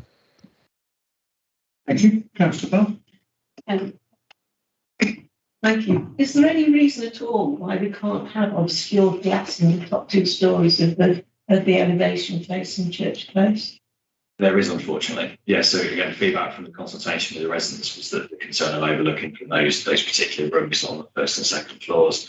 Because of the daylight requirements we have to achieve in these classrooms, if we were to put obscure glass on those windows, it would have an adverse effect on the teaching environment in those particular rooms. Is there not any way of obscuring glass so we can still get light through? It's a compromise on daylight, and that's the problem. Well, these things are always a balance. Is it absolutely impossible to do it, or do you just say it's preferable not to? Based on the technical advice from the design team we employ on this particular building, so that was direct feedback from the meetings we had on site to our project manager. Their response to us from a technical point of view is no. I do find that very difficult to accept, I have to say. It would make such a difference to those residents and take away so much of the objection that I really would urge you to look at that again. I'm glad you raised that, Councillor Bell. That was on my list to go. Can I just expand on that, if I may, Chair? That we had exactly the same with us. And I did some research on the, basically it's a sticky film that goes on the windows. And the amount of light reduction is almost zero. It's almost zero. But yes, when you looked at people like yourselves, and I'm not knocking yourself, you're being fed information. But the research that I did actually showed it was something like 1 or 2%. That's all it shielded. Well, 1 or 2% is less than the sun moving round. Is this a question, Councillor John? No, I'm just expanding on what our colleague said, that you can't put the screens on because it makes the classrooms dark. My research shows that it doesn't. And I only ask because I have in mind an additional condition you might want to suggest later in the debate. Okay. I have one. I have had a. I'm sorry, Councillor. I'm getting confused. Councillor Dirk. Right at the start of this, in the first presentation that we had, I had some queries really that you may be able to answer, but it may need some advice from Mr. Brown as well. You gave us a lot of information about your normal working practices and how you were going to do things. Plain condition here says that you will have to put a construction method statement. Now, to me, that means that you're just telling us how it's going to be built. It doesn't actually tell us the conditions that you're going to work under, how you're going to take stuff away, what times you're going to work, and so on. Normally, we have a condition added that you have to put in a transport plan and a working plan and all these things. And perhaps if Mr. Brown could answer that, will you be including this in that method statement? Am I just being pedantic, or do we need a separate condition for that? No, you're not. And that was one of the questions I had to ask as well. So, Mr. Brown, we'll come back to you when we've finished with our speakers. John, so do you want to answer, should we respond to that question first? Sure. Okay.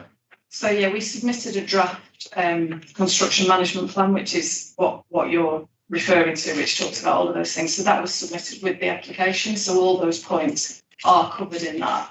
I believe what the condition is trying to do is an update to that construction management plan, but it's actually called a construction method statement in here. But my understanding is we're expected to update it because it's the same document, and that has hours of operation, dust management, and community engagement all within that document. So the draft of it does exist, and we submitted it with the planning application. What we're expecting is the conditions to require that to be updated, subject to the various conversations that have gone on with the local residents since we submitted the application, and the conversations that we've had with the officers since we submitted the application. So we are expecting that to be a condition that has to be adhered to. And again, you've got that control over that condition. Apologies, Ben, that I've No, it's fine. Any other questions, Ben? One more question. Is there any reason why the school's not future-proof, or you're building a school for 1,050 pupils, which is the same as what you've got now, which is another mistake that was made down in QE at Atherstone? Just seems you would make it bigger, put more pupils in, because obviously population's going up. So I can start with that. We are the Waits team who employ us as planning consultants. We are appointed by the Department for Education, and that is what they have asked to be built on this site. And that's the funding that's available to be built on this site, is the replacement of like for like, not an increased size at this moment in time. I don't know what might happen in the future. No idea. Okay, thank you. The only part of that is the county council could ask for an extension and could pay for it, but government would only pay for all the replacement and what's that. Okay, thank you, Chair. I only have one residual question because everybody else has asked all my others. In developments such as this large-scale developments, where there is concern by local residents over particularly construction methods and how that will proceed, a number of developments we've established a residents liaison committee, which gives residents a point of contact to speak to and an early resolution of questions. Quite often it's simply trying to understand and having things explained. Would you be content to establish a residents liaison committee? Yeah, absolutely. In principle, we do it on all our projects. There are always neighbours of differing forms that we engage with. So our project manager will be the lead in that. We adopt a newsletter policy. We talk to them on a weekly basis in terms of what's going on the site. So in terms of day one from that site and leading up to day one on that site, there is a single point of contact within our business that would be that neighbourhood liaison person. And I say that'll be there throughout the whole process. Thank you. Members, any other questions? No. Thank you very much indeed. But all through. So, rising from that, there are sort of three elements from me. Councillor Davis is obviously more awake than I am. I couldn't find the development management plan condition. Which one is it? Number 4. Number 4. Yes, condition 4 refers to a construction method statement. I would see that as being a very wide umbrella, Councillor Dervix. In terms of clarification, so that if this is planning permission is granted, can I suggest that's construction and method statement? And just following on from that, Mr. Chairman, obviously we've seen drafts, but the condition in there obviously is a safeguarding condition. Once a draft comes in, and our colleagues, and I'm talking about environmental health officers and highway engineers, are satisfied with that draft, then I've got no issue with that particular draft being consulted upon locally. We wouldn't normally deal with a discharge of condition by going out to the community on it. But this particular one, I think we could certainly do that if members are happy with that. Well, you're ahead of me. So that in fact residents can see the actual wording of the draft before it might be approved. And that would link into your particular third point, or was it the first point, about a liaison group? Because if a liaison group can be set up fairly smartly, then the liaison group can actually start looking through the detail of that construction management plan. Thank you, Mr. Brown. That was entirely where I was going with these. I do think it's important that local residents see. I think it's important that members of the board understand what it is. So if you could, if members who would like to know what's in there and how it works, indicate that to Mr. Brown after the meeting, then we'll find some method of communicating with everybody, including local residents. My second point for you really was this business over windows, because I am, I take Councillor Jarvis's point and Councillor Bell's point, and I equally understand what the speakers are saying. I do think it's important that we understand this better, because overlooking in this place for residents must be a significant impact. And equally, it's going to be a question of where does the sun shine and how often is it going to shine and everything else. So I would like to find some method of understanding that better and communicating what that is with the residents, so that if there is any assurance they can get from you that they do, and if there is a film that we can put on the windows to improve the position, that we try and do that. Now, if you like, I don't know where that should go in the conditions. I would certainly, Mr. Chairman, recommend an additional condition that we look at the glazing on that particular elevation. That means then that clearly it's safeguarded from the board's point of view, the council's point of view, that there will be an extra investigation into that particular aspect.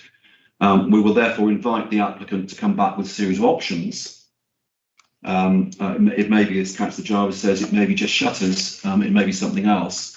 And therefore, again, if that's a condition, I've got no issue with that those particular details or options as they may be submitted being consulted upon in the community first, so at least the applicant would be aware of the community's reaction to those options, and then clearly we have the academy's reaction to those options, and they if necessary, Mr. Chairman, that can come back to this board. Thank you, Mr. Brown. I'm trying to get to a sort of a compromise where all parties feel more comfortable, perhaps. I mean, I dare say the applicant feels fairly comfortable as it is, but it would be nice if we can accommodate the residents' concerns in that. So, members, over to Councillor Bell. Thank you, Chairman. First of all, I want to make it very clear that the existing school is great. It was in a terrible condition and our children deserve better. And this has been recognised by the DfE. I think it's only one of 50 schools in the whole country that's received this funding. So we must have this new development go ahead, first of all. However, that is not without issues. And even where the balance is, let's build the school, we should not ignore the issues, and they are significant. First of all, it's most of the issues are going to be around construction, with the exception, of course, of the light of the windows, and I really support that condition going in, the windows on the elevation, and making sure that we've done all we can to see whether they can be obscured. In terms of the construction, first of all, I'm really disappointed that having to take down a tree. I was assured in our pre-meetings that you would be able to avoid the trees with your new construction access. It looks like one of them will have to come down. I don't think there's any way of saving it, but I am disappointed about that. The traffic issues are unbelievably bad. I can't tell you how bad that road is. Now, there should be 2 points to the construction plan. One is the hours of construction, so the neighbours are not, working up at 6 in the morning or having to suffer all through Saturday and Sunday. That's really important. But more important is the delivery, the HGV movements in that area. Now, I know that it's being suggested that the school start and finish time be avoided. It will have to be because they won't be able to get through. But it's not just that. The traffic's heavy in the morning with people going to work. They really should only be delivering during the middle of the day. Now, I understand that much of this construction is going to be prefabricated, is that the right word? It's going to be built off-site. So we're talking about very large vehicles coming in with pre-constructed parts of the school. Now, I have to smile at this because if you don't know Harsel, I can't explain how bad it is. When you leave that school, there are only 2 exits from Harsel. One's down School Hill and the other's down Victoria Road. Both of those roads have got traffic parked, at least on one side, sometimes on both sides. Sometimes the bus diverts itself because it cannot get down Victoria Road. We're talking about a bus, not an XGV. So I would suggest that we're going to need escort vehicles for these construction vehicles. This is serious stuff. So in the construction plan, we need to take that into account. This is not something that's trivial. I don't know how they're going to get in, actually. And of course, it is going to be really inconvenient for the people in Church Close. This is not a short timescale. We're talking over 2 years, I think. Well, this is going 3, isn't it? 2 to 3. And so everything that can be done to protect those people in Church Close has to be done. Screening going up to try and prevent the noise and the dust and all that sort of stuff. That's so important. I was rather concerned in the conditions that it seems that our environmental health people haven't had a chance to comment on the potential air conditioning noise that's going to go on because they haven't had the plan yet.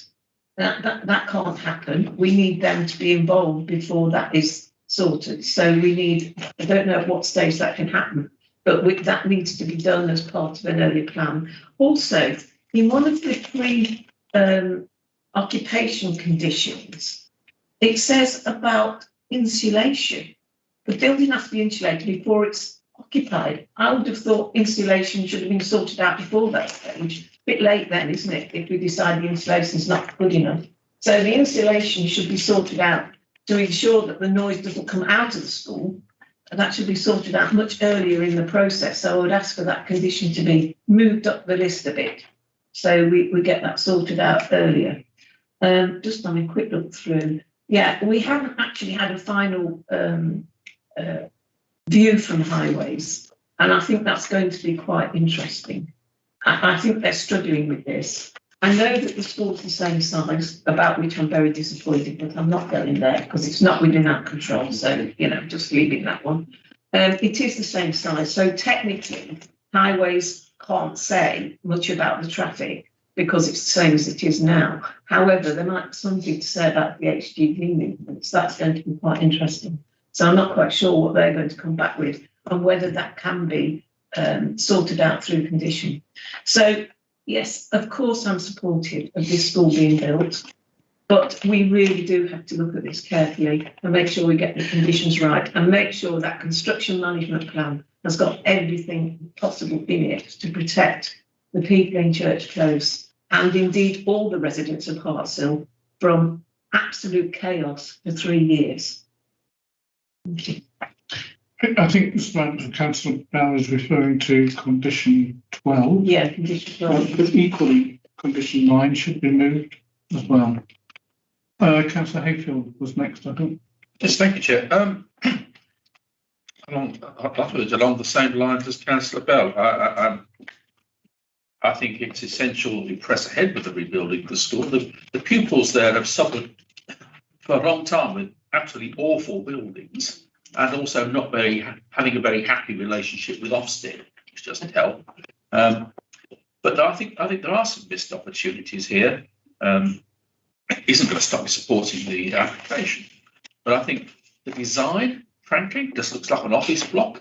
And I'm surprised and disappointed that we couldn't have had a more imaginative design for the buildings. First design was a very lurid green. Well, I'm just saying, look, I mean, I wish we'd had an opportunity to look at this at an earlier stage before we came to the decision point. But we are where we are. I don't like the design. This isn't going to stop me supporting it, but I think it's an uninspiring design. And like Councillor Bell, I'm disappointed about the capacity issue. We have to be grateful to the DOE for actually finding the funding, but it's a pity they couldn't have found a little more, because there is a track record of building like for like and then regretting it a year or two later as housing developments add pressures to the schools and things. It's the same old. But yes, those two concerns, missed opportunities over quality of design, missed opportunities over capacity, but nevertheless, I shall still support this application. Thank you very much. Councillor Parsons? Thank you, Chair. Absolutely, I agree with what's been said. With just a little bit of proviso, clearly this school is absolutely needed, and you can't build a new school without a degree of disruption, and you can't build a new school without changing things, because if you simply put what's there back, it probably wasn't very good in the first place. In this case, it sounds as though it isn't. There is at least the scope for some future proofing in that there is some space for development in this plan, and that is important, to say the least. Yes, regrettably, there will be some disruption, and it will be silly to sit here and pretend that we can solve all the problems through the conditions. We can solve as many of the problems as we can through the conditions, but when you build, there is noise, there is dust and the like, and fortunately it does go away in the end. The end result is that Hartshill should get the school it needs, and that's absolutely fundamental and important. It's fundamentally important to Hartshill, it's fundamentally important to the area, and it's absolutely crucial to the children and the teachers who are working in the school, and that's the really important thing. I'd actually I'm quite inspired by Councillor Hayfield's idea that we might be able to do something about Ofsted through the design of the school. I mean, that would be. I don't want to reveal a prejudice here, but I could think of a very nice basement they could all go in. But there we go. Thank you. Councillor Jarvis? Thank you, Chair. Whilst supporting everything that everybody else has said, I'd just like to focus a little bit more on the size of the school.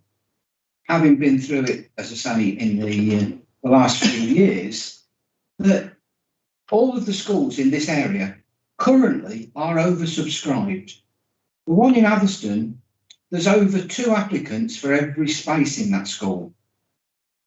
And I obtained those figures by a Freedom of Information request to the County Council, asking the number of applicants against the number of accepted. And it was very enlightening to see that, and very easy to see, that what was done was totally inadequate. And I think that might be a way forwards, is to ask for these through the Freedom of Information from county, the number of applicants against the number of acceptances, and then carefully plot out where that leaves us. We look at the building. I mean, it's an off-the-shelf building. It's almost a replica of QE when you look at it. Maybe a different colour, but it's there or thereabouts. There's nothing there that's inspiring. It's just a block. It's brought in on the back of lorries. It's a big Meccano set that they bolt together, and then they clad it with some bricks. And then if it's out like the other one, they forgot all the air bricks, and they have to put all air bricks in later. When you look at the expansion of it, again, it can go exactly, and I think Councillor Clues will know this, because we were both in the same meeting, that it was brought up about the school not being big enough, which is exactly what's been said here. The school will not satisfy the current and the future requirements, knowing on this planning board the number of applications that have gone through. At the QE, and it was Carillion that were the builders there, and exactly the same things were raised. What about expansion? And the Carillion architect said to me, Mr. Jarvis, there's the plans to extend it. And we've just had exactly the same. They're already thinking about extending it before it's even built. One of my comments was, you're going to build it, you're going to put all the kids in it, and then you're going to turn it back into a building site.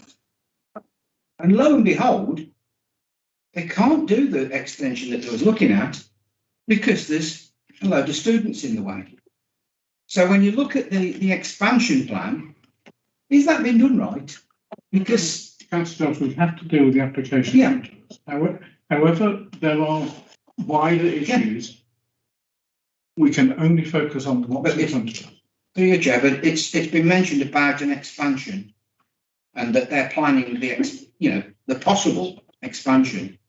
But that is something that was done down the road and did not work, because there was, in that case, 600 kids in one. All I can assure you, Councillor Jarvis, is that Councillor Bell has made all of these points a number of times. And Councillor Hayfield, honestly, the design champions have tried their best to negotiate the design. We are where we are with this application. You either vote for it or you vote against it. Councillor Bell. Thank you. I'll go back to what Councillor Parsons and Hayfield and Bell have been saying this evening. Things that I fully support all of their comments. I started teaching here, QE, before it was QE, in 1979, and there was criticism of Harts Hill School then for being unfit for purpose and not very good for working in, either as a teacher or as a pupil. So that is my starting point.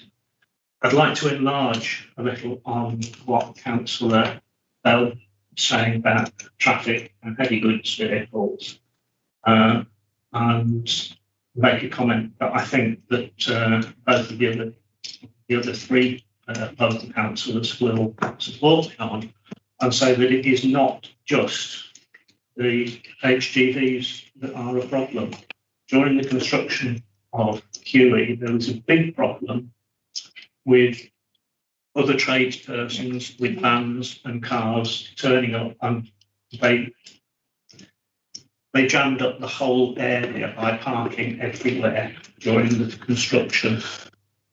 I think whatever plans are put in, you need to include plans for the parking of tradespeople and no-go areas for them as well, because I can quite easily see that the residents next door won't be able to get onto their drives because they are being parked in front of by your tradespeople. And I think that has to be taken into consideration. We already have a major parking problem around there, a major traffic problem. It comes up regularly in local forums about traffic problems that we have around there, and that's before you add all this in. So a lot of consideration needs to be made about that. So, can you ensure that all of that is covered in the discussions on the I've made a note of all of those, Mr. Chairman. I suspect the applicant has as well. So we should be hopefully saying the same thing. Thank you very much. Councillor Lawson, were you ever a teacher? Lecturer. There we go. But it's just as equal. It's old buildings went through it, and all the reorganisations as well. But I seem to recollect when I was on the regulatory board at the county council, we had the same thing come up there, a school in the Neaton with workmen's vans, workmen lorries coming in, etc. And the plan that the county brought forward to do it, they absolutely cured it. There wasn't a complaint at all about it.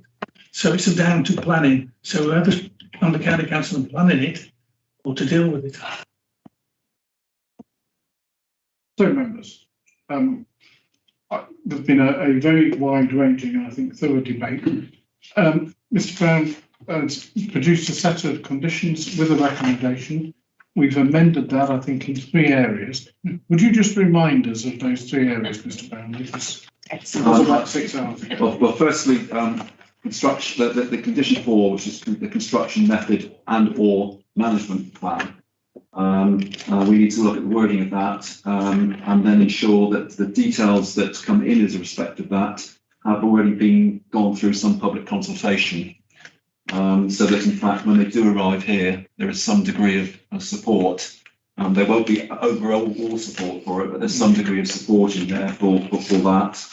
Secondly, a condition relating to glazing, obscure glazing on the elevation facing Church Close. Again, perhaps looking at options and alternatives from the technical point of view and also from the teaching point of view, such that when details come in, that we can put those to the residents and they can actually have a view as well before it comes back to us for approval or not. And then you've referred to conditions 9 and 12. And also there's one, I think, on air conditioning and refrigeration, which perhaps needs to be looked at again in terms of actually being pre-commencement conditions rather than pre-occupation conditions. And the residents liaison group. And the residents liaison group, yeah. Members, any other conditions you would like to see amended or introduced?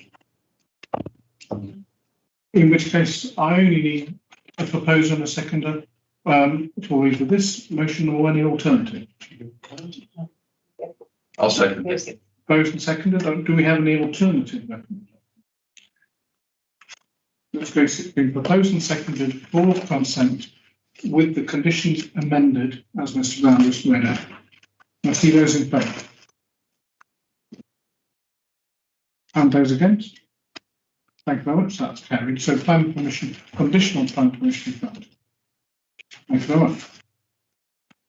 We now move on to application number 28, 29 and 3 for Old Royal Farm, Hurley Common, Hurley.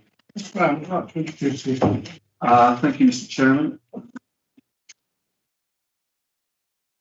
I'll run through the slides in a minute, but clearly there was a site visit to this particular area last week. When this was last reported to you, that was deferred for the site visit.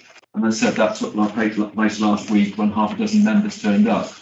In terms of the actual visit, then clearly we went up to Old Rail Farm, which members can see on the plan, on the aerial photograph on the screen. The range of buildings is up here in the centre of that particular photograph. The access on Hurley Common is down here, bottom right, and then there's the access which we drove down and up to the Old Rail Farm here.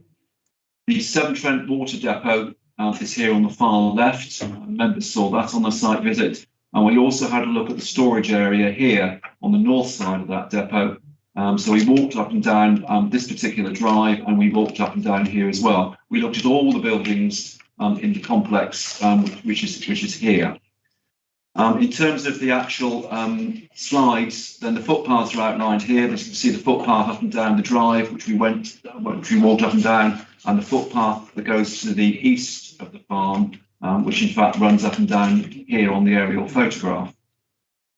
Then in terms of the actual applications, we've got the application for the Shepherd's Hut, the retention of the Shepherd's Hut, which members saw on their visit here. Hurley Commons over here, so it's on the right hand side as you go up to the range of buildings.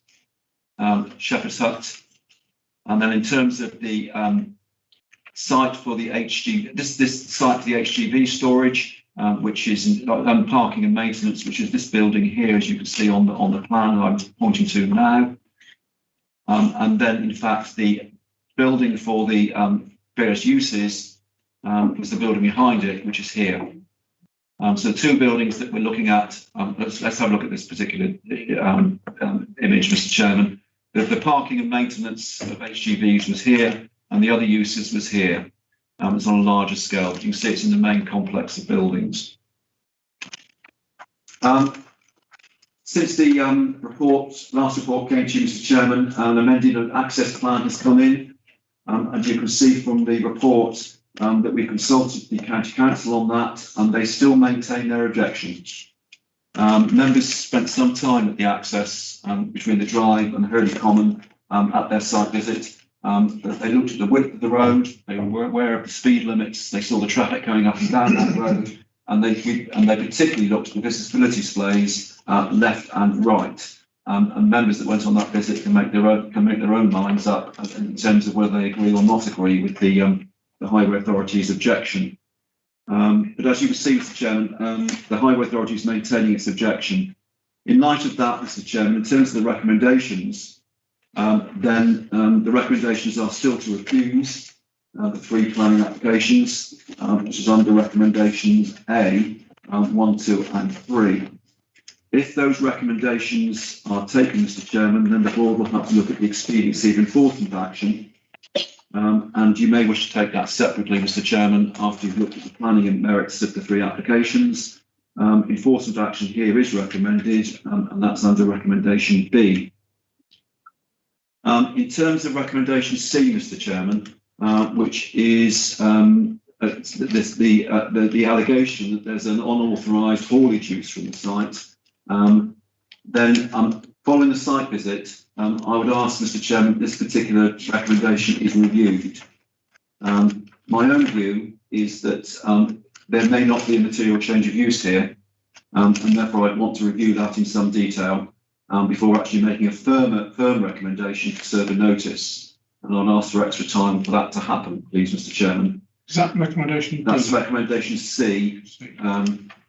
In terms of the second Shepherd's Hut, then I'll take advice from members on that. Members saw that on their site visit, whether or not they feel that we should be looking at that as well. But I'm quite happy to couple that in recommendation C, Mr. Chairman, that we review the enforcement notices on the additional alleged unauthorised uses, which is C1 and 2.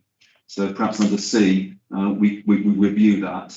And then D, I know the Warwickshire County Council has been asked to go out as a waste authority to see whether or not this particular site is being used as a waste transfer station. They have indicated to us that it is not. However, I still think the County Council need to go out and have a look at the highway changes that have taken place at the junction. Members saw that or saw those on their site visit last week. I do not know whether the Highway Authority has granted consent for that under the Highways Act, because some of those works are within the highway. And secondly, Mr. Chairman, it may be worthwhile asking the Environment Agency to visit the site, because there is an allegation that, as I said, there has been some waste deposited on the site, and permits may be necessary for that. We only are going to find out about that if the officers from the Environment Agency actually do visit the site. So in terms of recommendations, Mr. Chairman, A, B and D, I would certainly recommend remain the same, and C, I would recommend you to further review. Thank you, Mr. Grant. Members? I prefer to move the recommendation, Chair, especially the lorry business. I mean, when you talk about a lorry, that these are really big, 30-ton sort of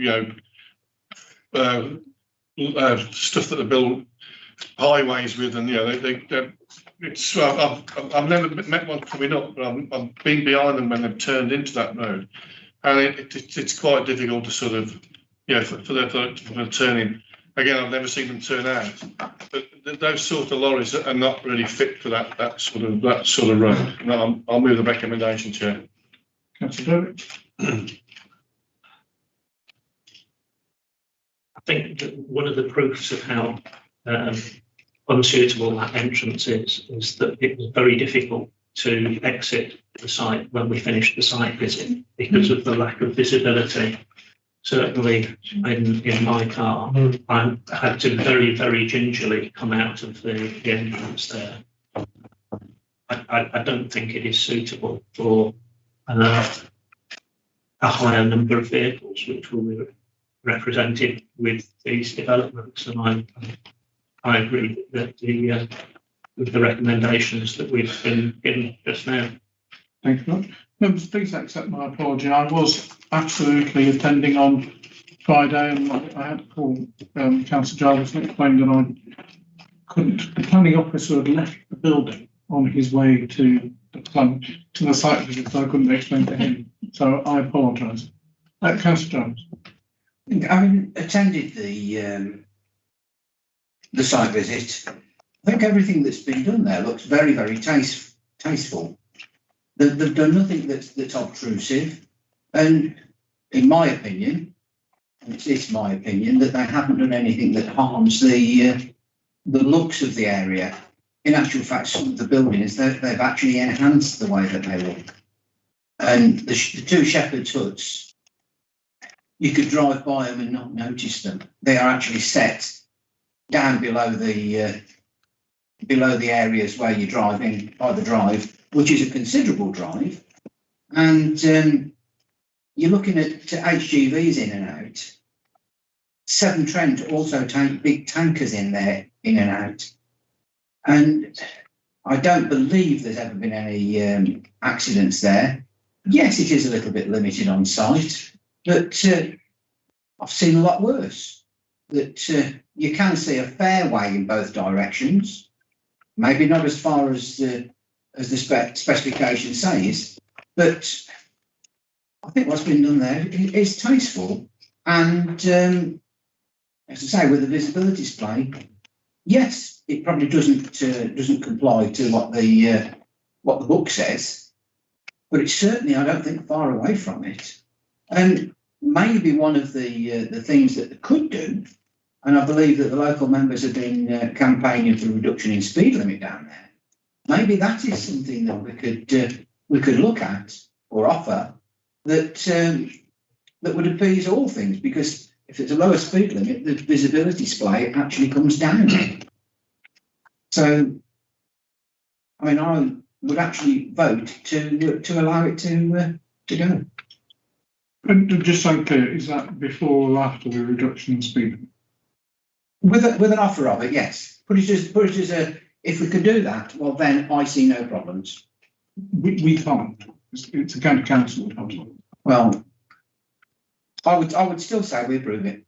Chairman, point of information, I've tried for the last 10 years on want to get the speed limits reduced out there. It used to be 60. I managed to get it down to 40 a few years ago. Because we wanted to put some speed and or some chicanes in. It's not unlikely to get speed bumps. But the most we could do was 40.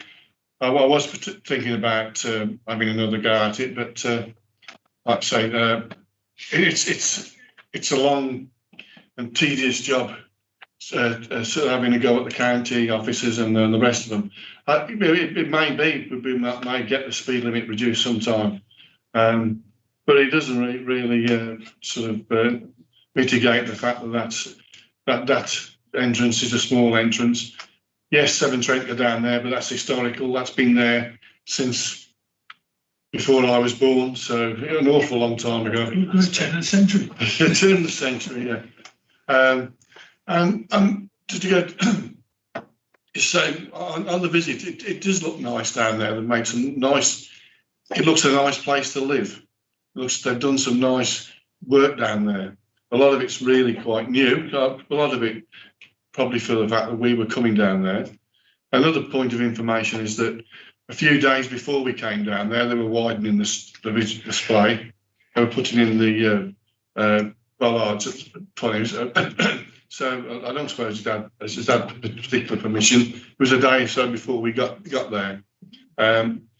Yeah, it's lovely. I mean, I wouldn't mind spending some time in the Shepherd's Hut if I was going on holiday. It was really nice. But that doesn't mitigate from what I think Jeff has said about the other concerns. Thank you. Anyone else wish to speak? So I have a proposal which is seconded for refusal and a proposal for permission to be granted. Is that seconded? Seconded by Councillor Mrs. Close.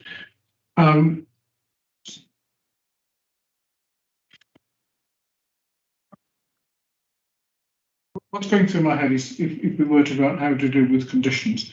So if you don't mind, we'll take refusal first, see where we go, and we'll come back to conditions and what have you on approval if refusal is not granted. If refusal is granted.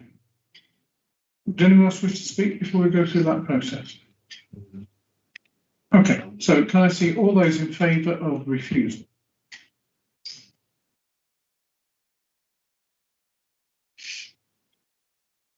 And those against? Great. That fails, so planning permission is reviewed. That takes us on to the issue, sorry, it should have been clearer, I apologise again. We're talking there about, I believe, condition A, B, and D. Yes, that's what your proposal was. Mm-hmm. Yeah, we're all content with that? As Jeff recommended, yeah. Yeah. So we now need to consider, sorry, we didn't consider enforcement, so we need to consider the issues on enforcement. Mr. Brown. I took it, Mr. Chairman, that the refusal was recommendation A, and now you would take a separate vote on B and D. Or you may wish to take separate votes on B, C, and D. I think that's probably the logical way to go. Okay. Yeah, because it's only if it's refused. So considering. Let's do it again, members, and I do apologise. I'm getting tired. So we'll take a separate vote on agenda item A, and then on B and D. Given the fact we are not doing anything on C. Yeah. So those in favour of granting consent. Jeff, just 1 second. Can I be perfectly clear? Is that A is just about Act 2021-002A, the Shepherd's Hut? A is that one. Also, PAP 29 for maintenance and 30 other uses. So A runs more or less all the way down page 160. Brilliant. And the bottom paragraph is B. Yep. And that goes halfway down, if you will, page 161. Then the C and then D's the last bit.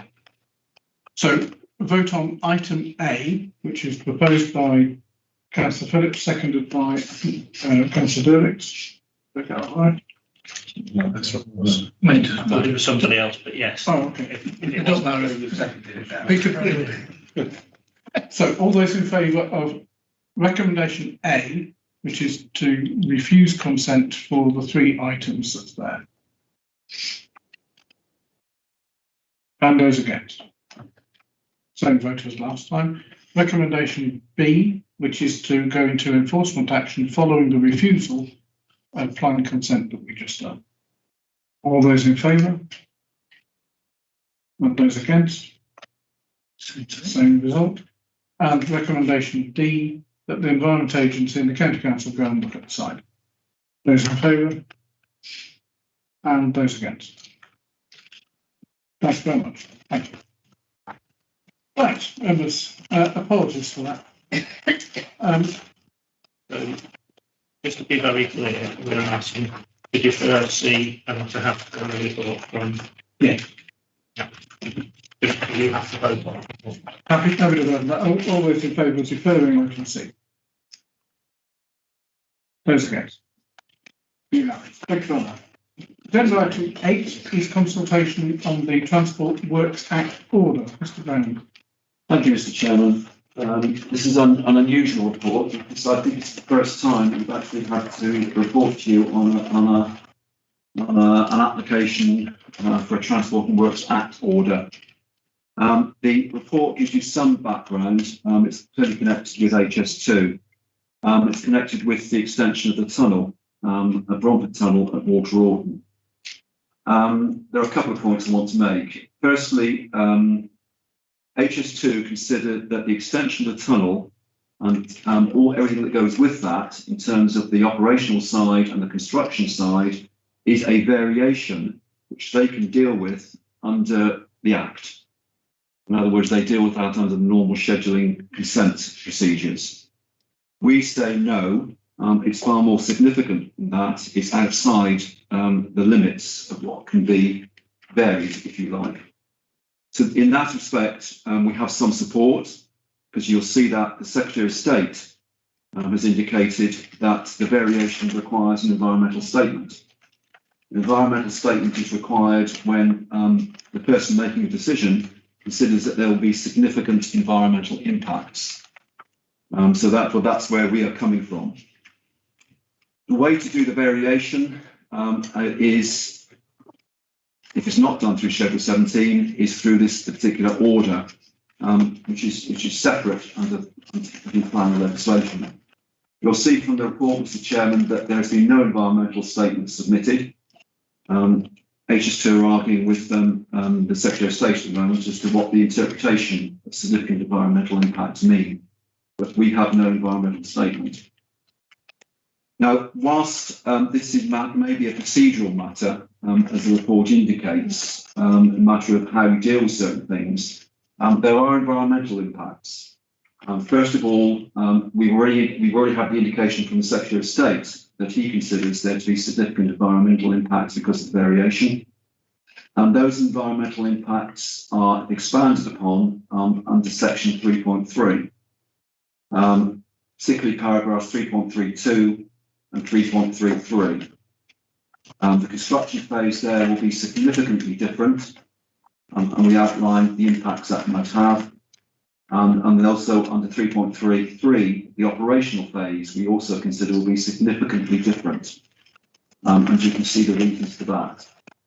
So, Mr. Chairman, where we're coming from here is that we need effectively a steer from the board as to whether or not we should take this further in terms of representations that we might make. We're in touch already getting legal advice from Council on the procedural side, but clearly there is an environmental impact as well. So therefore the recommendation, Mr. Chairman, is that the way we respond to this is that you delegate the final consultation response that we submit to the Secretary of State was in consultation with yourself, the opposition spokesperson and the local ward members. Which wards did you have in mind? Water Orton, because the site, because the impact's going to be at Attleborough Lane, Water Orton. Members? Okay, two things we need to think about. One is this specific recommendation, which generally strikes me as sensible, aside from, it should say chairman, as well as spokesman. I'm not a piece of furniture, I never was. So we can correct that, Mr. Brown. Secondly, I think there is a broader issue here in terms of how we deal with HS2 applications. HS2 is going to affect a multitude of wards, is affecting a multitude of wards, and we are receiving a lot of planning applications. So if you would please delegate to Mr. Brown, in association with Councillor Phillips and myself and Councillor Rose, how we should properly deal with HS2 applications. I have in mind some sort of amorphous consultation group, because this is going to affect an awful lot of wards, and I think we need to find a method of all of us being better advised over where HSD is going and where it's not. Some members are very up to date with it. I think most of us probably aren't. So I propose two things: a recommendation as amended, as printed, and secondly, that we think properly about how we deal with HSD applications. Okay. Thank you very much. All those in favour? All those against? Thank you very much. Members, I propose that to consider in accordance with section thank you very much. In favour? Excellent, thank you very much. Could we turn off the recording, please?